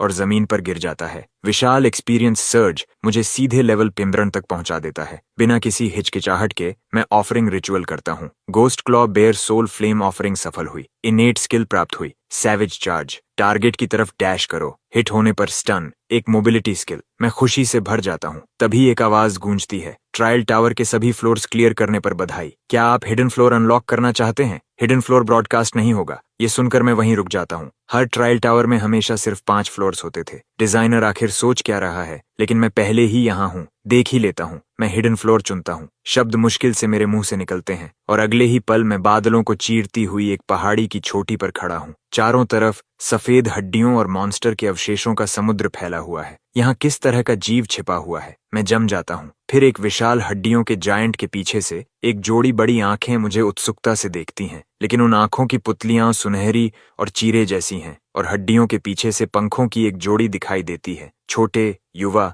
लेकिन गर्व से भरे हुए। मैं मुश्किल से निगलता हूँ, हे भगवान, यहाँ ड्रैगन हैचलिंग किसने डाल दिया? ड्रैगन किन, सभी मॉन्स्टर्स में सबसे भयावह प्रजातियों में से एक। फूड चेन के सबसे ऊपर जन्म लेने वाले, यहाँ तक कि सबसे कमजोर ड्रैगन हैचलिंग भी गोल्ड रैंक बॉस जितनी ताकत रखता है। लगता है मेरी यात्रा यहीं तक थी। मैं आधे हार मानते हुए बुदबुदाता हूँ। इस साल ट्रायल टावर किसने डिजाइन किया ये अब मायने नहीं रखता। मुझे अच्छी तरह पता है कि मेरे सामने क्या है। ये मासूम दिखने वाला हैचलिंग ऐसी चीज है जिसे मेरा हथियार खरोंच तक नहीं सकता। उसकी एक सांस और मैं राख बन जाऊंगा। मैं अपना साधारण आयरन स्पीयर नीचे रख देता हूँ और उसकी तरफ चलने लगता हूँ। अगर वो एक सांस में मुझे एलिमिनेट कर भी दे तो ठीक है, लेकिन मेरी हैरानी की बात यह है कि युवा ड्रैगन बिल्कुल भी आक्रामकता नहीं दिखाता। वो बस अपनी बड़ी जिज्ञासु आंखों से मुझे ध्यान से देखता रहता है। मैं उसके बिल्कुल पास तक चला जाता हूँ और फिर भी वो कोई प्रतिक्रिया नहीं देता। और फिर जैसे ही मेरी नजरें इस ड्रैगन हैचलिंग से मिलती हैं, मेरे सामने एक प्रॉम्प्ट प्रकट होता है। जुवेनाइल ऑब्सीडियन ड्रैगन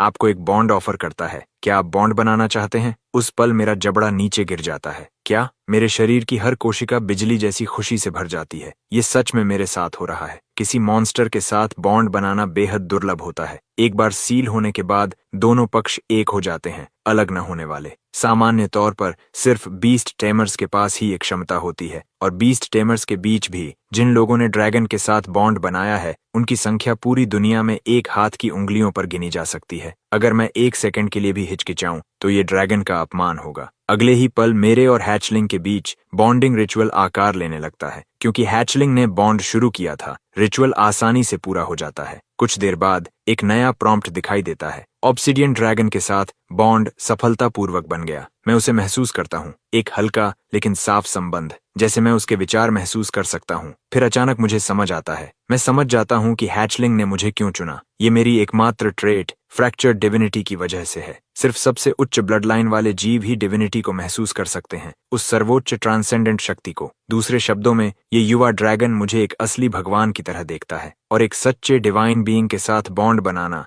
ड्रैगनकिन के लिए भी सबसे बड़ा सम्मान होता है। एक इंसान, एक ड्रैगन, दोनों यही सोच रहे हैं कि उन्होंने जैकपॉट जीत लिया। बॉन्ड पूरा होते ही एक और प्रॉम्प्ट दिखाई देता है। ट्रायल टावर क्लियर करने पर बधाई। Hidden floor clear. आपको बाहर ट्रांसपोर्ट किया जाएगा। क्या आप अपने बॉन्डेड क्रीचर ऑब्सिडियन ड्रैगन को समनिंग स्पेस में रिकॉल करना चाहते हैं? मैं तुरंत कंफर्म कर देता हूँ। उसी समय ट्रायल टावर के सेंट्रल कंट्रोल रूम में नाई अंदर आती है और स्क्रीन पर नोटिफिकेशन देखती है। इस साल का ट्रायल टावर समाप्त हो चुका है। सभी पार्टिसिपेटिंग अवेकनर्स को बाहर ट्रांसपोर्ट कर दिया गया है। नाई कंट्रोल पैनल की तरफ चलती है, बिल्कुल भी हैरान नहीं। एक एडल्ट गोस्ट क्लॉ बेयर ऐसी चीज कभी नहीं था जिसे कोई नया अवेकेंड अवेकनर संभाल सके। हिडन फ्लोर, जिसे बनाने में उसने इतनी मेहनत की थी, वहां तक कोई पहुंचने वाला ही नहीं था। जुवेनाइल ऑब्सिडियन ड्रैगन को रिसर्च इंस्टीट्यूट के साथ एक जॉइंट ऑपरेशन में पकड़ा गया था, और क्योंकि रिसर्च फंडिंग अभी अप्रूव नहीं हुई थी, उसने उसे हिडन फ्लोर में रख दिया था। एक जुवेनाइल ड्रैगन, फिर भी ऐसी चीज जो किसी भी नए अवेकनर की क्षमता से बाहर थी। कम से कम वो ऐसा ही सोचती थी।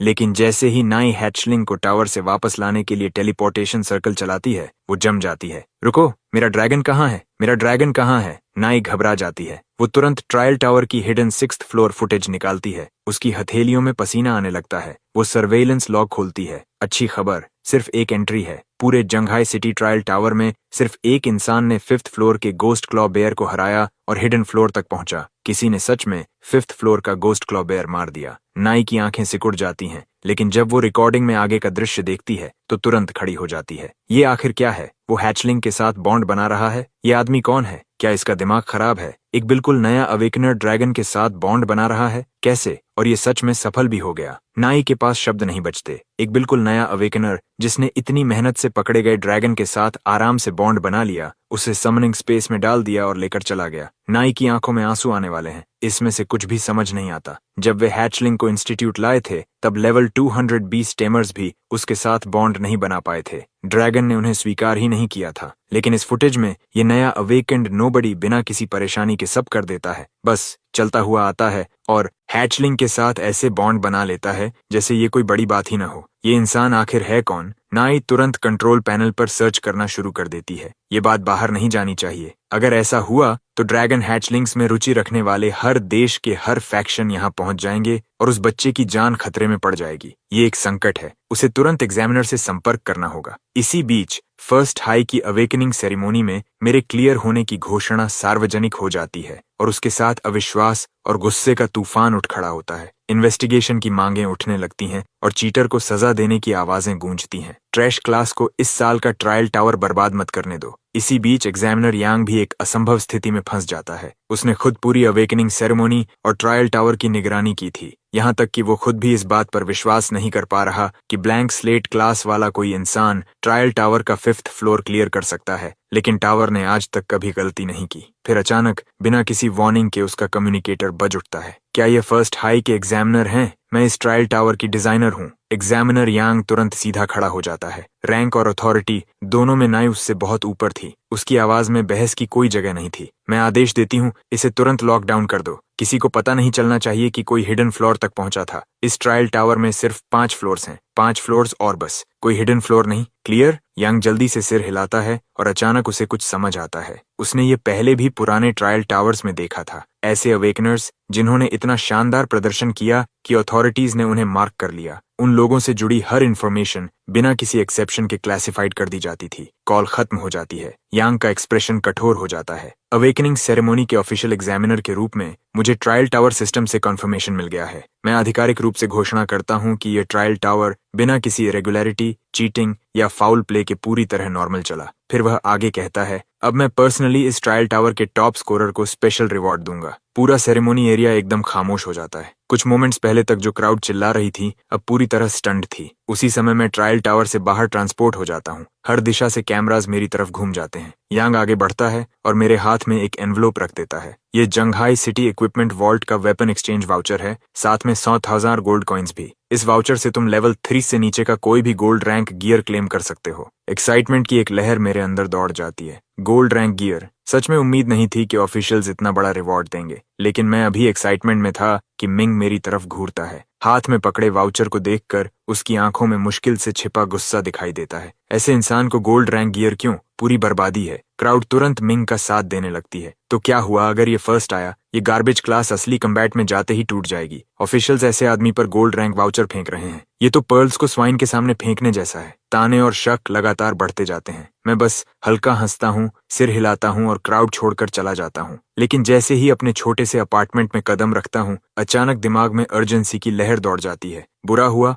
हैचलिंग समन स्पेस से बाहर आने वाला था और मैंने अभी रिलीज करने की परमिशन भी नहीं दी थी। अगले ही पल अपार्टमेंट के अंदर एक चमकता हुआ समनिंग सर्कल फट पड़ता है। ये छोटा सा खुद ही बाहर निकल आया। ऑब्सीडियन ड्रैगन हैचलिंग अपनी स्लिट आइज से पूरे कमरे को क्यूरियोसिटी से देखने लगता है। अभी इसकी लंबाई लगभग 1 मीटर थी, लेकिन फिर भी अपार्टमेंट छोटा लगने लगा था। मैं माथे पर हाथ रख लेता हूँ। ड्रैगन पालना साफ तौर पर बहुत एक्सपेंसिव होने वाला था, लेकिन हैचलिंग को छोटे स्पेस से कोई परेशानी नहीं थी। उल्टा वह क्यूरियोसिटी के साथ अपार्टमेंट के हर कोने को सूंघने लगता है। एक बार विंग्स फड़फड़ाता है, काउच पर कूदता है और आराम से खुद को कॉइल करके लेट जाता है। अजीब बात थी, लेकिन मैं थोड़ा इमोशनल हो जाता हूँ। एक ड्रैगन जो वेल्थ देखकर जज नहीं करता। मैं राहत की सांस भी नहीं ले पाया था कि हैचलिंग अपनी आंखें मुझ पर टिकाता है और 2 छोटे बेचारे जैसे क्राइज निकालता है। उसे भूख लगी थी। मैं तुरंत फ्रिज खोलता हूँ और सब कुछ खंगालने लगता हूँ। शुक्र था कुछ फ्रोजन मीट बचा हुआ था। मैं छोटे किचन में जल्दी जल्दी काम करने लगता हूँ। हैचलिंग फ्रिज के ऊपर बैठकर मॉडल स्टूडेंट की तरह मुझे देख रहा था, लेकिन जैसे ही मैं फ्रेशली कुक्ड मीट प्लेट में रखने जाता हूँ, वह उसे झपट लेता है और पूरा का पूरा निगल जाता है। इसकी एपेटाइट बिल्कुल अब्सर्ड थी। जो खाना कम से कम 2 वीक्स चलना था,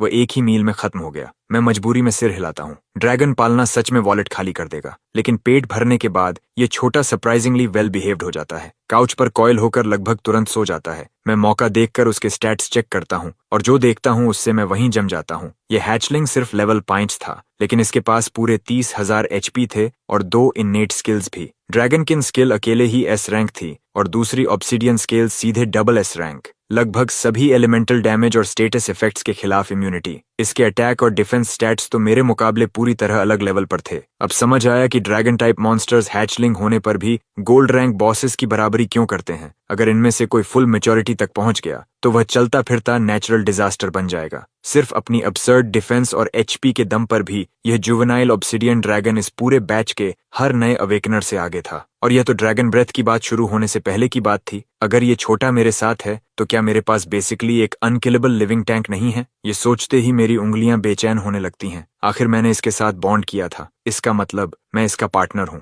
हे इधर आओ, मैं थॉट भेजता हूँ। सोया हुआ हैचलिंग एक आंख खोलता है, मुझे पूरी बेपरवाही से देखता है, फिर दोबारा आंख बंद कर लेता है जैसे उसने कुछ सुना ही नहीं, और फिर आराम से वापस सो जाता है। मैं पूरी तरह टूट जाता हूँ। मैसेज उसे मिला था, बस जवाब देना जरूरी नहीं समझा। क्या मैं कुछ गलत कर रहा हूँ? मैं उठकर डेस्क पर रखा टर्मिनल खोलता हूँ, फर्स्ट हाई डेटाबेस में लॉगिन करता हूँ और 20 टेमर फंडामेंटल सर्च करने लगता हूँ। उसी समय जंघाई सिटी के सेंट्रल कंट्रोल रूम में नाई की पतली उंगलियां भी उसके टर्मिनल पर तेजी से चल रही थीं। ज्यादा समय नहीं लगता, वह मेरी पूरी प्रोफाइल निकाल लेती है। एन पीछे झुकती है, दोनों हाथ सिर के पीछे स्ट्रेच करती है। ब्लैंक स्लेट क्लास, और फिर भी किसी तरह ड्रैगन के साथ बॉन्ड कर लिया। अगली सुबह मैं वाउचर हाथ में लेकर सीधा जंघाई इक्विपमेंट वॉल्ट पहुंच जाता हूँ। एंट्रेंस पर सिक्योरिटी मेरे क्रेडेंशियल्स चेक करती है और मैं अंदर चला जाता हूँ। वॉल्ट में रोज के बाद रोज गियर से भरी हुई थीं, लेवल और क्लास के हिसाब से व्यवस्थित। लेकिन मैं यहाँ उसके लिए नहीं आया था। मुझे ऑफ हैंड वेपन चाहिए था, एक वॉर शील्ड। सिर्फ काइटिंग ज्यादा दूर तक नहीं ले जा सकती। तुम्हें ऐसी चीज चाहिए जो ब्लॉक भी करे और जवाब भी दे सके।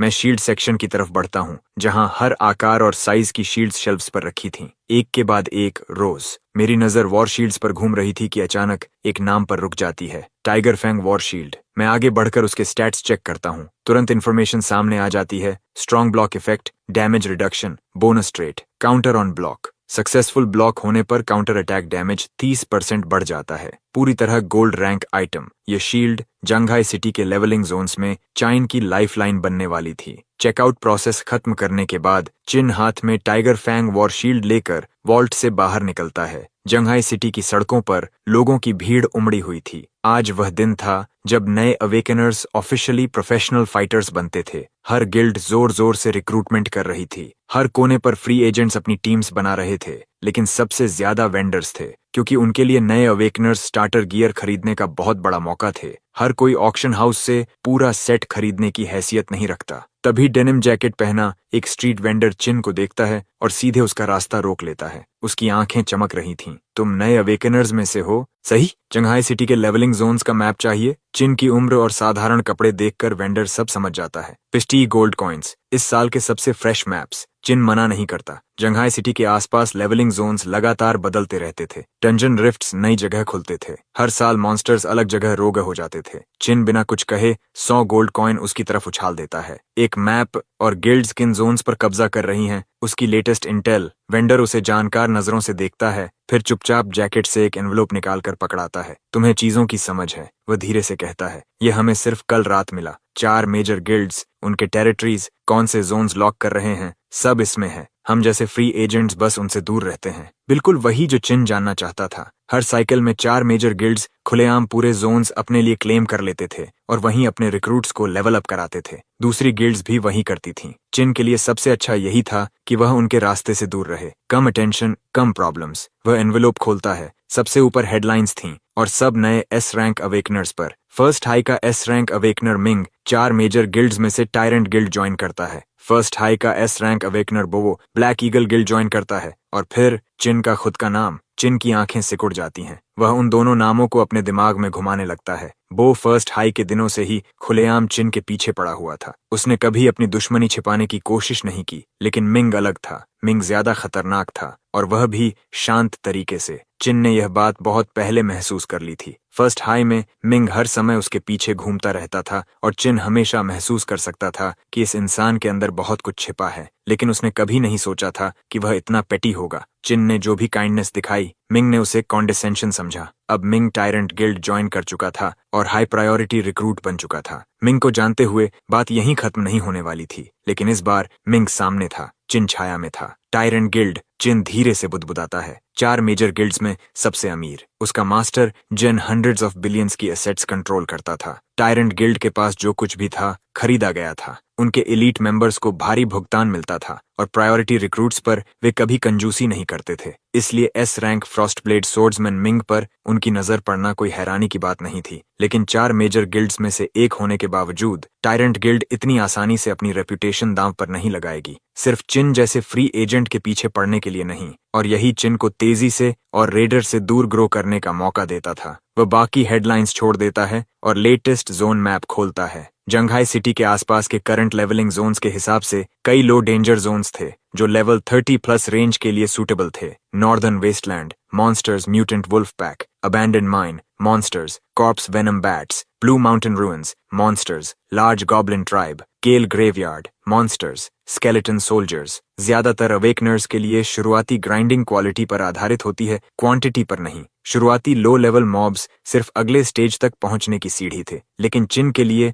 हर monster species soul flame offering के जरिए नया ट्रेट या स्किल दे सकती थी। इसलिए लो लेवल मॉब हो या हाई लेवल बीस्ट, वैरायटी हमेशा बेहतर थी। उन सारे लो लेवल जोन्स के मॉन्स्टर साफ करना चिन पहले से तय कर चुका था, बस ऑर्डर का सवाल था। लेकिन जैसे ही उसकी नजर अबैंडन्ड माइन के नीचे लिखे कॉर्प्स वेनम बैट्स पर पड़ती है, उसकी आंखें चमक उठती हैं। ट्रायल टावर में उसे गोस्ट फायर वेनम की असली ताकत का स्वाद मिल चुका था। उसी दिन से वेनम स्टैकिंग बिल्ड उसके दिमाग में घूम रही थी, और अगर वह ऊपर से नए वेनम टाइप्स भी स्टैक कर पाया तो खासकर बॉस टियर मॉन्स्टर्स के खिलाफ वह गेम चेंजर बन जाएगा। ऊपर से अबैंडन्ड माइन भी उसके लिए परफेक्ट थी। अंडरग्राउंड जगह, मेज जैसे टनल्स, बहुत कम अवेकनर्स यहाँ आना पसंद करते थे। बिल्कुल सही, रेडार से दूर रहने के लिए। समय बर्बाद करने का मौका नहीं था। चिन सड़क के एक पोशन शॉप में जाता है और अच्छी खासी गोल्ड खर्च करके 2 सेट्स एचपी पोशंस और एंटीडोट्स का एक सेट खरीदता है। पूरी तैयारी के बाद वह अबैंडन्ड माइन की तरफ निकल पड़ता है। सबसे नजदीकी रास्ता था हाई सिटी का नॉर्थ गेट। मॉन्स्टर अटैक्स से बचाने के लिए पूरी सिटी रीइंफोर्स्ड बैरियर वॉल्स और डिफेंसिव फॉर्मेशन से घिरी हुई थी। सिर्फ 4 गेट्स थे, नॉर्थ, साउथ, ईस्ट और वेस्ट। हर गेट पर ऑफिशियल फोर्सेस की भारी सिक्योरिटी थी। अंदर या बाहर जाने वाले हर अवेकनर का रिकॉर्ड रखा जाता था। सुनने में आता था कि यह सिर्फ मॉन्स्टर्स के लिए नहीं, दूसरे देशों के एनिमी अवेकनर्स को रोकने के लिए भी था। सारे चेक पॉइंट्स क्लियर करने के बाद चिन पहली बार ऑफिशियली एक प्रोफेशनल अवेकनर के रूप में सिटी के बाहर कदम रखता है। उसके सामने एक एंडलेस विल्डरनेस फैली हुई थी। जो कभी इंसानी सिविलाइजेशन थी, वह सैकड़ों सालों में मॉन्स्टर्स और डंजन्स के बीच मिट चुकी थी। सिर्फ धुंधले निशान बाकी थे। जैसे जैसे चिन जंघाई सिटी से दूर जाता है, अवेकनर्स की भीड़ कम होने लगती है। चिन अपना स्टेटस पैनल खोलता है। Class god for second level 15 HP 1950 MP 230 con 50 traits savage D rank blood core regeneration S rank ghost fire A rank skills tide step B rank boiling beast blood A rank savage charge B rank. अब tiger fang warshield equip करने के बाद उसकी DF और HP दोनों काफी बढ़ चुके थे। ट्रेड साइड पर उसने सैवेज, लाइट कोर रिजनरेशन और गोस्ट फायर वेनम कलेक्ट कर लिए थे। 3 पैसिव ट्रेड्स और 3 एक्टिव स्किल्स, जिनमें टाइड स्टेप और बॉइलिंग बीस्ट ब्लड भी शामिल थे। जिस ब्लैंक स्लेट क्लास से चिन ने शुरुआत की थी, उसके मुकाबले यह फर्क आसमान जमीन जैसा था। अलग अलग मॉन्स्टर्स से लिए गए इन ट्रेड्स के साथ चिन को पूरा भरोसा था कि वह अभी किसी A रैंक अवेकनर के सामने भी टिक सकता है। उसकी एकमात्र असली कमजोरी डैमेज आउटपुट थी। बॉइलिंग बीस्ट ब्लड के अलावा उसके पास कोई ऑफेंसिव स्किल नहीं थी, सिर्फ फ्रेंजी स्टेट का रॉ डैमेज बूस्ट था। तभी अचानक उसे याद आता है, ट्रायल टावर में उसने फ्लेम पॉइंट्स खर्च करके फ्रेंजी स्किल को अपग्रेड करके बॉइलिंग बीस्ट ब्लड बनाया था, तो असली काम फ्लेम पॉइंट्स का यही था। अब जब ट्रायल टावर क्लियर हो चुका था, उसके पास अच्छा खासा स्टॉक होना चाहिए। फ्लेम पॉइंट्स चेक, प्रॉम्प्ट तुरंत सामने आता है। Flame points acquired 85, view upgradable skills. उसके पैनल में मौजूद सारे ट्रेड्स और स्किल्स चमक उठते हैं। Savage upgradable, tide step upgradable, लेकिन बाकी सब ग्रे थे।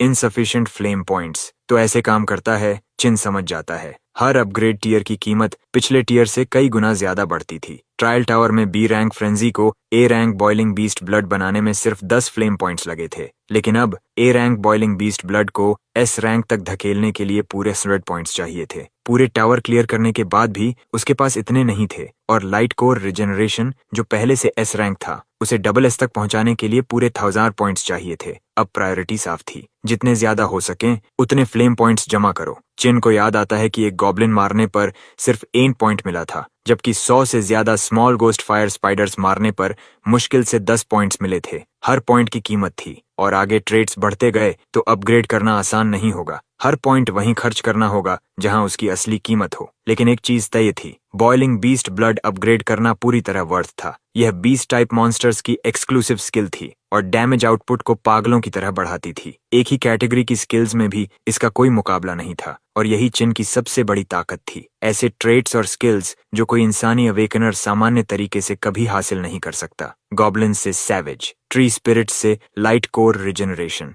गोस्ट फायर स्पाइडर्स से गोस्ट फायर वेनम, यही चिन की one of a kind advantage थी। मैप फॉलो करते हुए चिन अबैंडन्ड माइन तक पहुंचता है। वह बिल्कुल सुनसान जगह के बीचों बीच थी। एंट्रेंस आधा गिर चुका था और बाकी आधा सिर्फ डीले पत्थरों के सहारे टिका हुआ था। कोई हैरानी नहीं कि ज्यादातर लोग यहाँ नहीं आते। चिन को भी अंदर जाने से पहले खुद को थोड़ा मेंटली तैयार करना पड़ा। पहले बाहर का एरिया चेक करते हैं, अगर कुछ भी कोलैप्स होने जैसा लगा तुरंत बाहर। वह बैग से एक ग्लास ट्यूब निकालता है। उसके अंदर एक फायरफ्लाई जैसी क्रीचर शांति से बैठी थी। उसकी नरम रोशनी चिन के आसपास 3 से 4 मीटर्स तक उजाला कर रही थी। इन्हें ग्लो बग्स कहा जाता था, एक और म्यूटेटेड स्पीसीज जिसे उसने स्ट्रीट वेंडर से खरीदा था। सस्ती, भरोसेमंद और लंबे समय तक चलने वाली लाइट, हर अंडरग्राउंड डंजन के लिए जरूरी चीज। ग्लो बग हाथ में लेकर चिन एक एक कदम संभल कर माइन के अंदर उतरने लगता है। टूटे फूटे स्टोन वॉल्स देखकर साफ पता चलता था कि ये रूइंस कम से कम कई 100 साल पुराने थे। ज्यादा समय नहीं गुजरता कि जमीन पर कुछ दिखाई देता है, काले दानेदार ड्रॉपिंग्स, बैट साइन। चिन ग्लो बग को बेल्ट पर लगाता है, एक हाथ में क्रूड आयरन स्पीयर निकालता है और दूसरे हाथ में टाइगर फैंग वॉर शील्ड उठा लेता है।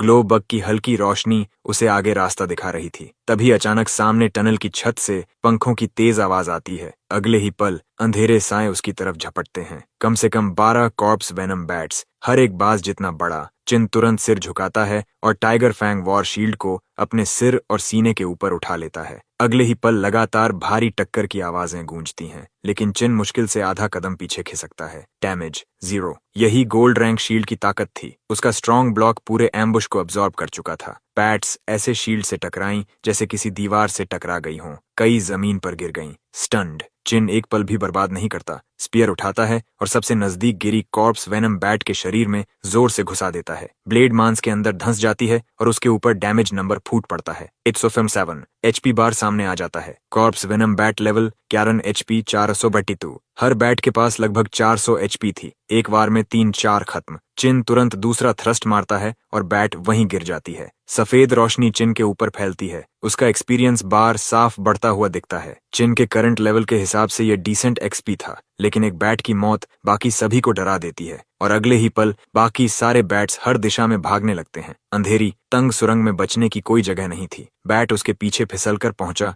और उसकी पीठ में गहराई तक दांत गड़ा दिए। -29। ज्यादा डैमेज नहीं था, लेकिन एक प्रॉम्प्ट चमका। आपने कॉर्प्स वेनम स्टेट में प्रवेश कर लिया है। स्टन गेज बढ़ रहा है। Corps venom. चिन की नजर तुरंत धुंधली होने लगी। उसका सिर हर सेकंड के साथ भारी होता जा रहा था। यही था कॉर्प्स वेनम का इफेक्ट। पॉइजन डैमेज हर टिक पर कम था, लेकिन समय के साथ स्टन गेज बढ़ा रहा था। अगर जल्दी एंटीडोट इस्तेमाल नहीं किया गया तो गेज भरते ही टारगेट पूरी तरह पैरालिटिक स्टन में फंस जाता। चिन तुरंत पीछे हटकर दीवार से टिक गया। उसने शील्ड उठाकर सामने की रक्षा की और खाली हाथ से एंटीडोट निकाला और सीधा पी गया। उसकी नजर साफ होने लगी। डैमेज ओवर टाइम कम होने लगा। स्टन गेज घटा, लेकिन एक एंटीडोट काफी नहीं था। चिन ने तुरंत दूसरा भी पी लिया और आखिरकार कॉर्प्स वेनम पूरी तरह खत्म हो गया। ये वेनम वाकई बहुत खतरनाक था और इसी वजह से चिन अब कॉर्प्स वेनम ट्रेट हासिल करने के लिए और भी दृढ़ हो गया। बग लाइट की हल्की चमक में चिन का हाथ पीछे दीवार पर एक खोखले हिस्से तक पहुंचा, जो बस एक इंसान के घुसने जितना बड़ा था। वह तुरंत उसके अंदर घुस गया। शील्ड उठाकर लगभग पूरा शरीर ढक लिया। दूसरा हाथ स्पीयर को आगे बढ़ा रहा था। एंगल सीमित था,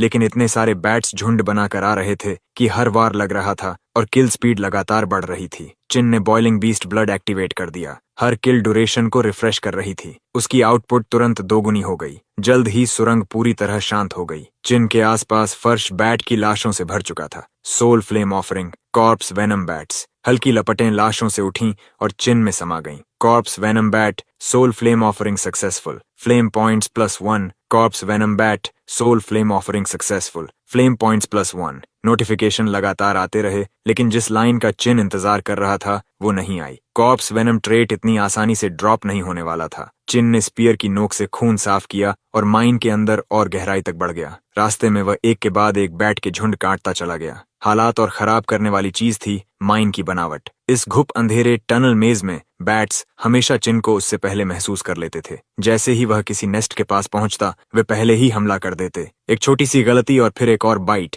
एक और कॉर्प्स वेनम प्रॉक। लेकिन XP बहुत अच्छा मिल रहा था। व्हाइट लाइट लगातार चिन में समा रही थी। उसका लेवल बढ़कर 17 पहुंच गया। उसने बैट की हर सोल फ्लेम ऑफर कर दी। नोटिफिकेशंस जमा होते गए और आखिरकार वो आवाज आई जिसका चिन इंतजार कर रहा था। ट्रेट एक्वायर्ड, कॉर्प्स वेनम मिल गया। चिन मुस्कुराया और अपना ट्रेट पैनल खोला। वहां था हरे रंग का corps venom entry. Corps venom rank B। Attack corps venom apply करता है, जो पॉइजन डैमेज ओवर टाइम देता है और स्टन गेज बढ़ाता है। बिल्कुल असली वाला, सीधे सोर्स से। चिन अच्छी तरह जानता था कि इसका शिकार बनना कैसा लगता है और किसी ह्यूमन अवेकनर पर इसका असर और भी ज्यादा होगा। Ultimate crowd control venom. तभी माइन की गहराई में खड़ा चिन अचानक अपनी रीढ़ में ठंडक महसूस करता है। उसने ऊपर देखा, दो आंखें लाइट बल्ब जितनी बड़ी सीधे ऊपर से उसे घूर रही थीं। चिन ने ग्लो बग ऊपर उठाया और देखा कि एक कॉर्प्स वेनम बैट चट्टान से उल्टा लटका था, लेकिन आम बैट से 3 गुना बड़ा। उसके सफेद दांत खंजर जैसे चमक रहे थे। बॉस! चिन तुरंत सतर्क हो गया। उसने टाइगर फैंग वॉर शील्ड ऊपर छत की तरफ उठा लिया। काली हवा सुरंग में फटी और विशाल बैट सीधा चिन पर टूट पड़ा। शील्ड से टकराया और ऐसा इम्पैक्ट हुआ जो छोटे बैट से कई गुना ज्यादा था। चिन लड़खड़ाता हुआ जमीन पर जा गिरा। हल्की रोशनी में उसके खंजर जैसे दांत सीधे चिन के गले की तरफ बढ़े। चिन ने झटके से शील्ड ऊपर उठाकर रोका और शॉक वेव उसकी पूरी बांह में फैल गई। इस चीज की रॉ पावर पागलपन थी। चिन उसके वजन के नीचे दब गया, वापस धक्का भी नहीं दे पा रहा था और हालात और खराब हो गए। इस संघर्ष में उसकी बेल्ट पर लगी ग्लो बग ट्यूब किसी चीज से टकराई और तेज आवाज के साथ टूट गई। बुरी खबर, ग्लो बग मुश्किल से 1 मीटर उड़ा ही था कि विशाल बैट ने उसे हवा में ही निगल लिया। माइन पूरी तरह अंधेरे में डूब गई। इससे पहले कि चिन अपना बैकअप निकाल पाता, सामने से सड़ी हुई हवा का एक झोंका आया और जोर से उसकी शील्ड पर टकराया। -197 फुल ब्लॉक स्टैंस में होने के बावजूद इतना डैमेज। लेकिन अब माइन पूरी तरह पिच ब्लैक थी, कुछ भी दिखाई नहीं दे रहा था। चिन ने स्पीयर आगे घोंपा, लेकिन कुछ नहीं लगा। अंधेरे में कॉर्प्स वेनम बैट किंग पूरी तरह अपने क्षेत्र में था। चिन सिर्फ उसके पंखों की आवाज से उसे ट्रैक कर सकता था। फिर सड़ी हुई हवा का एक और झोंका। हमला आ रहा है। चिन चुपचाप गिनने लगा। अभी! उसने तुरंत गोस्ट फायर वेनम एक्टिवेट किया। उसका साधारण आयरन स्पीयर अचानक आग में फट पड़ा और टनल रोशनी से भर गई। बैट किंग वहीं था। चिन ने स्पीयर सीधा उसमें घोंप दिया। -134 target is burning, target is poisoned. 2 notifications एक साथ आए। बैट किंग के शरीर पर आग फैल गई और पिच ब्लैक केव में तेज जलने लगी। अब छिपने की कोई जगह नहीं। चिन ने शील्ड उठाई, आगे बढ़ा और स्पीयर को लगातार बैट किंग में घोंपता गया। -137 burn damage 33, -129 burn damage 35। Spear के डैमेज के साथ बर्न और पॉइजन डैमेज मिलकर बैट किंग की एचपी तेजी से खत्म करने लगे। जाहिर था, जो प्राणी गीली गुफाओं में रहता हो वह स्वाभाविक रूप से आग के खिलाफ कमजोर होगा। पूरी तरह आग में घिरा बैट किंग संकरी गुफा में पागलों की तरह तड़पने लगा, लेकिन आग बुझा नहीं पा रहा था। अंधेरे की आड़ खत्म होते ही जलता हुआ बैट किंग चिन के सामने चमकता हुआ टारगेट बन गया। चिन लगातार आगे बढ़ा। शील्ड पहले, स्पीयर पर गोस्ट फायर वेनम चढ़ा हुआ,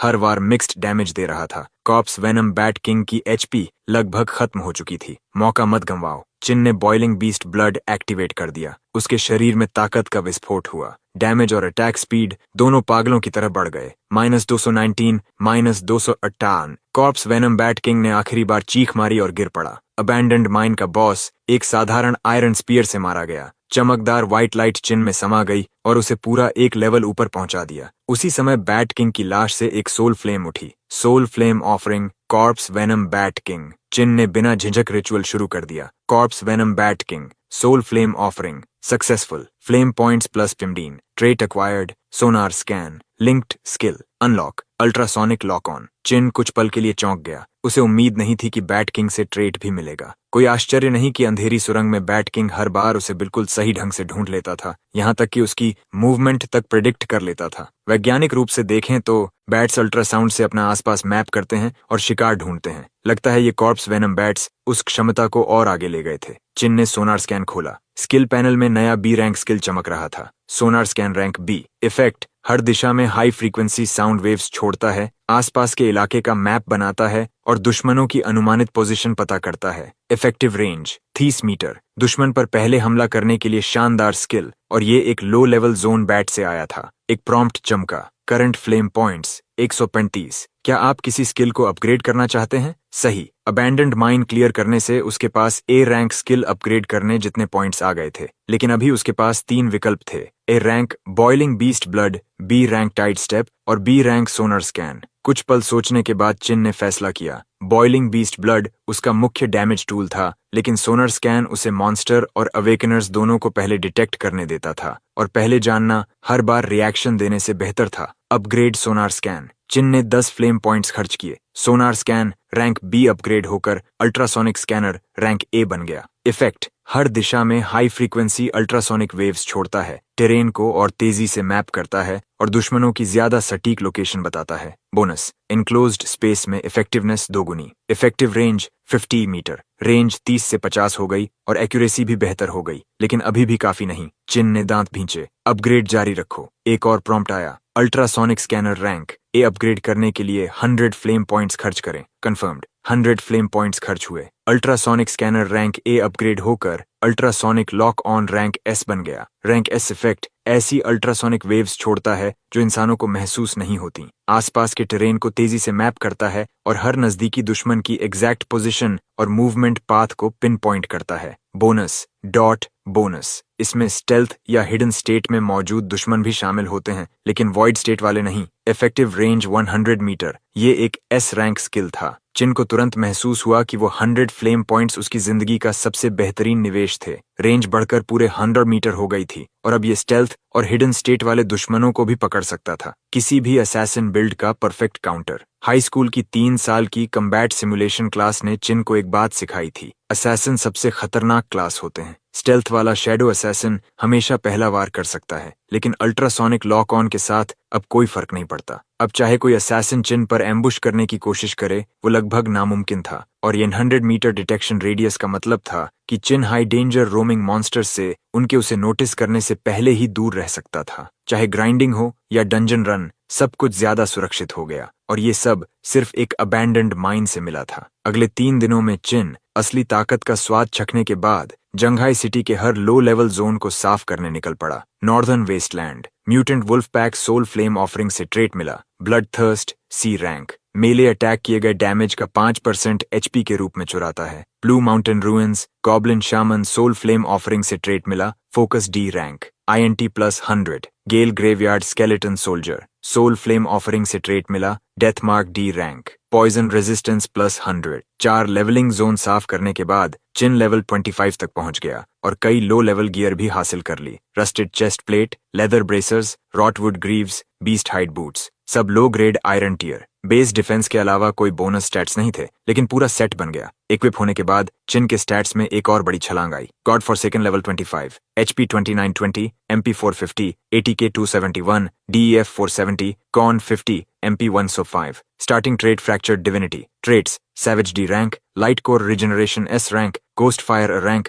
blood thirst C rank. Skills, tight step B rank, boiling beast blood rank, savage charge B rank, ultrasonic lock on S rank. जब चिन जंघाई सिटी के हर लो लेवल जोन को grind करते हुए soul flame offering से traits इकट्ठा कर रहा था, उसकी हरकतें अनदेखी नहीं रहीं। देखो, वो चाइन है, वही तथाकथित टॉप सीड जो लो लेवल जोन में रेंग रहा है। और क्या उम्मीद थी, उसने ट्रैश क्लास जागृत किया है। हाई लेवल जोन में जाना सीधा सुसाइड होगा। कितना बड़ा वेस्ट। अगर मैं उसकी जगह होता तो अवेकनर बनना ही छोड़ देता, शहर में रहता, कुक या ब्लैकस्मिथ बन जाता। ट्रैश क्लास हमेशा ट्रैश ही रहता है, चाहे जितनी मेहनत कर लो, कभी कैचअप नहीं कर पाओगे। ये कमेंट्स बिना एक पल सोचे सीधे कम्युनिकेटर के क्लास चैनल में पोस्ट हो रहे थे और कुछ लोग तो यही नहीं रुके, उन्होंने चिन को सीधे टैग करना शुरू कर दिया। क्या हमारे पुराने टॉप सीड को कैरी चाहिए? मुझे डैडी बुलाओ और मैं तुम्हें B रैंक डंजन से निकाल दूंगा। उस मैसेज के पीछे नाम था फन। सच कहें तो चिन को याद भी नहीं था कि वो कौन है। फन, उसने धीरे से नाम दोहराया, लेकिन इस पल के बाद वो उसे कभी नहीं भूलेगा। ऊपर स्क्रॉल करने पर मजाक उड़ाने वाली बातों के ठीक उलट बाओ, मिंग और यान जैसे 3 S रैंक अवेकनर्स की तारीफों की बांट लगी हुई थी। सुना है मिंग ने टायरेंट गिल्ड ज्वाइन कर ली, 4 मेजर गिल्ड्स में से एक। मिंग, अब हम सबकी उम्मीदें तुम पर हैं। मिंग ने चैनल में आराम से और आत्मविश्वास से जवाब दिया, रिलैक्स, हम सब क्लासमेट्स हैं। जिसके पास आधा भी दिमाग है वो आगे मुझसे जुड़ जाएगा। मैं सब कुछ प्रॉमिस नहीं कर सकता, लेकिन कुछ खास लोगों से बेहतर जरूर करोगे। मिंग के आते ही क्लास चैनल पूरी तरह पागल हो गया और उसके हर ताने ने बातचीत को चिन के खिलाफ मोड़ दिया। उस वेस्ट का नाम भी मत लो, शर्म आती है, वो हमारी पूरी क्लास को नीचे गिरा रहा है। बिल्कुल, और मिंग तो अब टायरेंट गिल्ड जंघाई ब्रांच का स्क्वाड लीडर भी बन चुका है। इतना बिजी होने के बावजूद वो हमें याद रखता है। सुना है बाहर डेजर्ट एरिया में कहीं नया डंजन खुला है और उसका डेंजर रेटिंग अभी तय नहीं हुआ। क्या मिंग जंघाई ब्रांच को फर्स्ट क्लियर दिलाएगा? मिंग ने एक पल की भी झिझक नहीं दिखाई। First clear? जाहिर है, मैं जंघाई ब्रांच चलाता हूँ। टायरेंट गिल्ड के हर नए अवेकनर को मेरे आदेश मानने पड़ते हैं। उस डंजन का फर्स्ट क्लियर हमारा है। मिंग सबसे बेस्ट है। बेशर्मी भरी तारीफों के उस ढेर के बीच चिन की नजर एक ऐसी लाइन पर टिक गई जो सच में मायने रखती थी। डिजर्ट में कहीं एक नया डंजन प्रकट हुआ था। ये जानकारी बहुत महत्वपूर्ण थी। डंजन रिफ्ट अपनी प्रकृति से ही अनिश्चित होते हैं। नया डंजन कहीं भी खुल सकता है और शुरुआत में उसका डेंजर रेटिंग लगभग हमेशा अज्ञात रहता है। इसी वजह से शहर की ऑफिशियल अथॉरिटी फर्स्ट क्लियर पर भारी इनाम देती थी और कई डंजन्स में one time only bonus, treasure chests और बॉस रिवॉर्ड्स होते थे जिन्हें सिर्फ फर्स्ट क्लियर टीम ही हासिल कर सकती थी। इसी कारण हर बड़ा गिल्ड फर्स्ट क्लियर के लिए पागल रहता था। जंघाई सिटी के आसपास के जोन्स सब लो लेवल थे, इसलिए यहाँ प्रकट होने वाला नया डंजन भी आमतौर पर बहुत खतरनाक नहीं होता। बड़े गिल्ड्स के टॉप इलीट्स इस तरह की चीजों पर ध्यान भी नहीं देते थे। वे इसे अपने नए अवेकनर्स को सौंप देते थे। इसलिए नए डंजन इस बैच के लिए लड़ाई का मैदान बन जाते थे और चिन ने मन ही मन तय कर लिया था कि ये डंजन उसी का होगा। नया डंजन मतलब नए मॉन्स्टर्स मतलब नए ट्रेट्स। क्रिम्सन स्कॉर्पियन डेजर्ट जंघाई सिटी के पास का एक और जोन था, लेकिन इसका फैलाव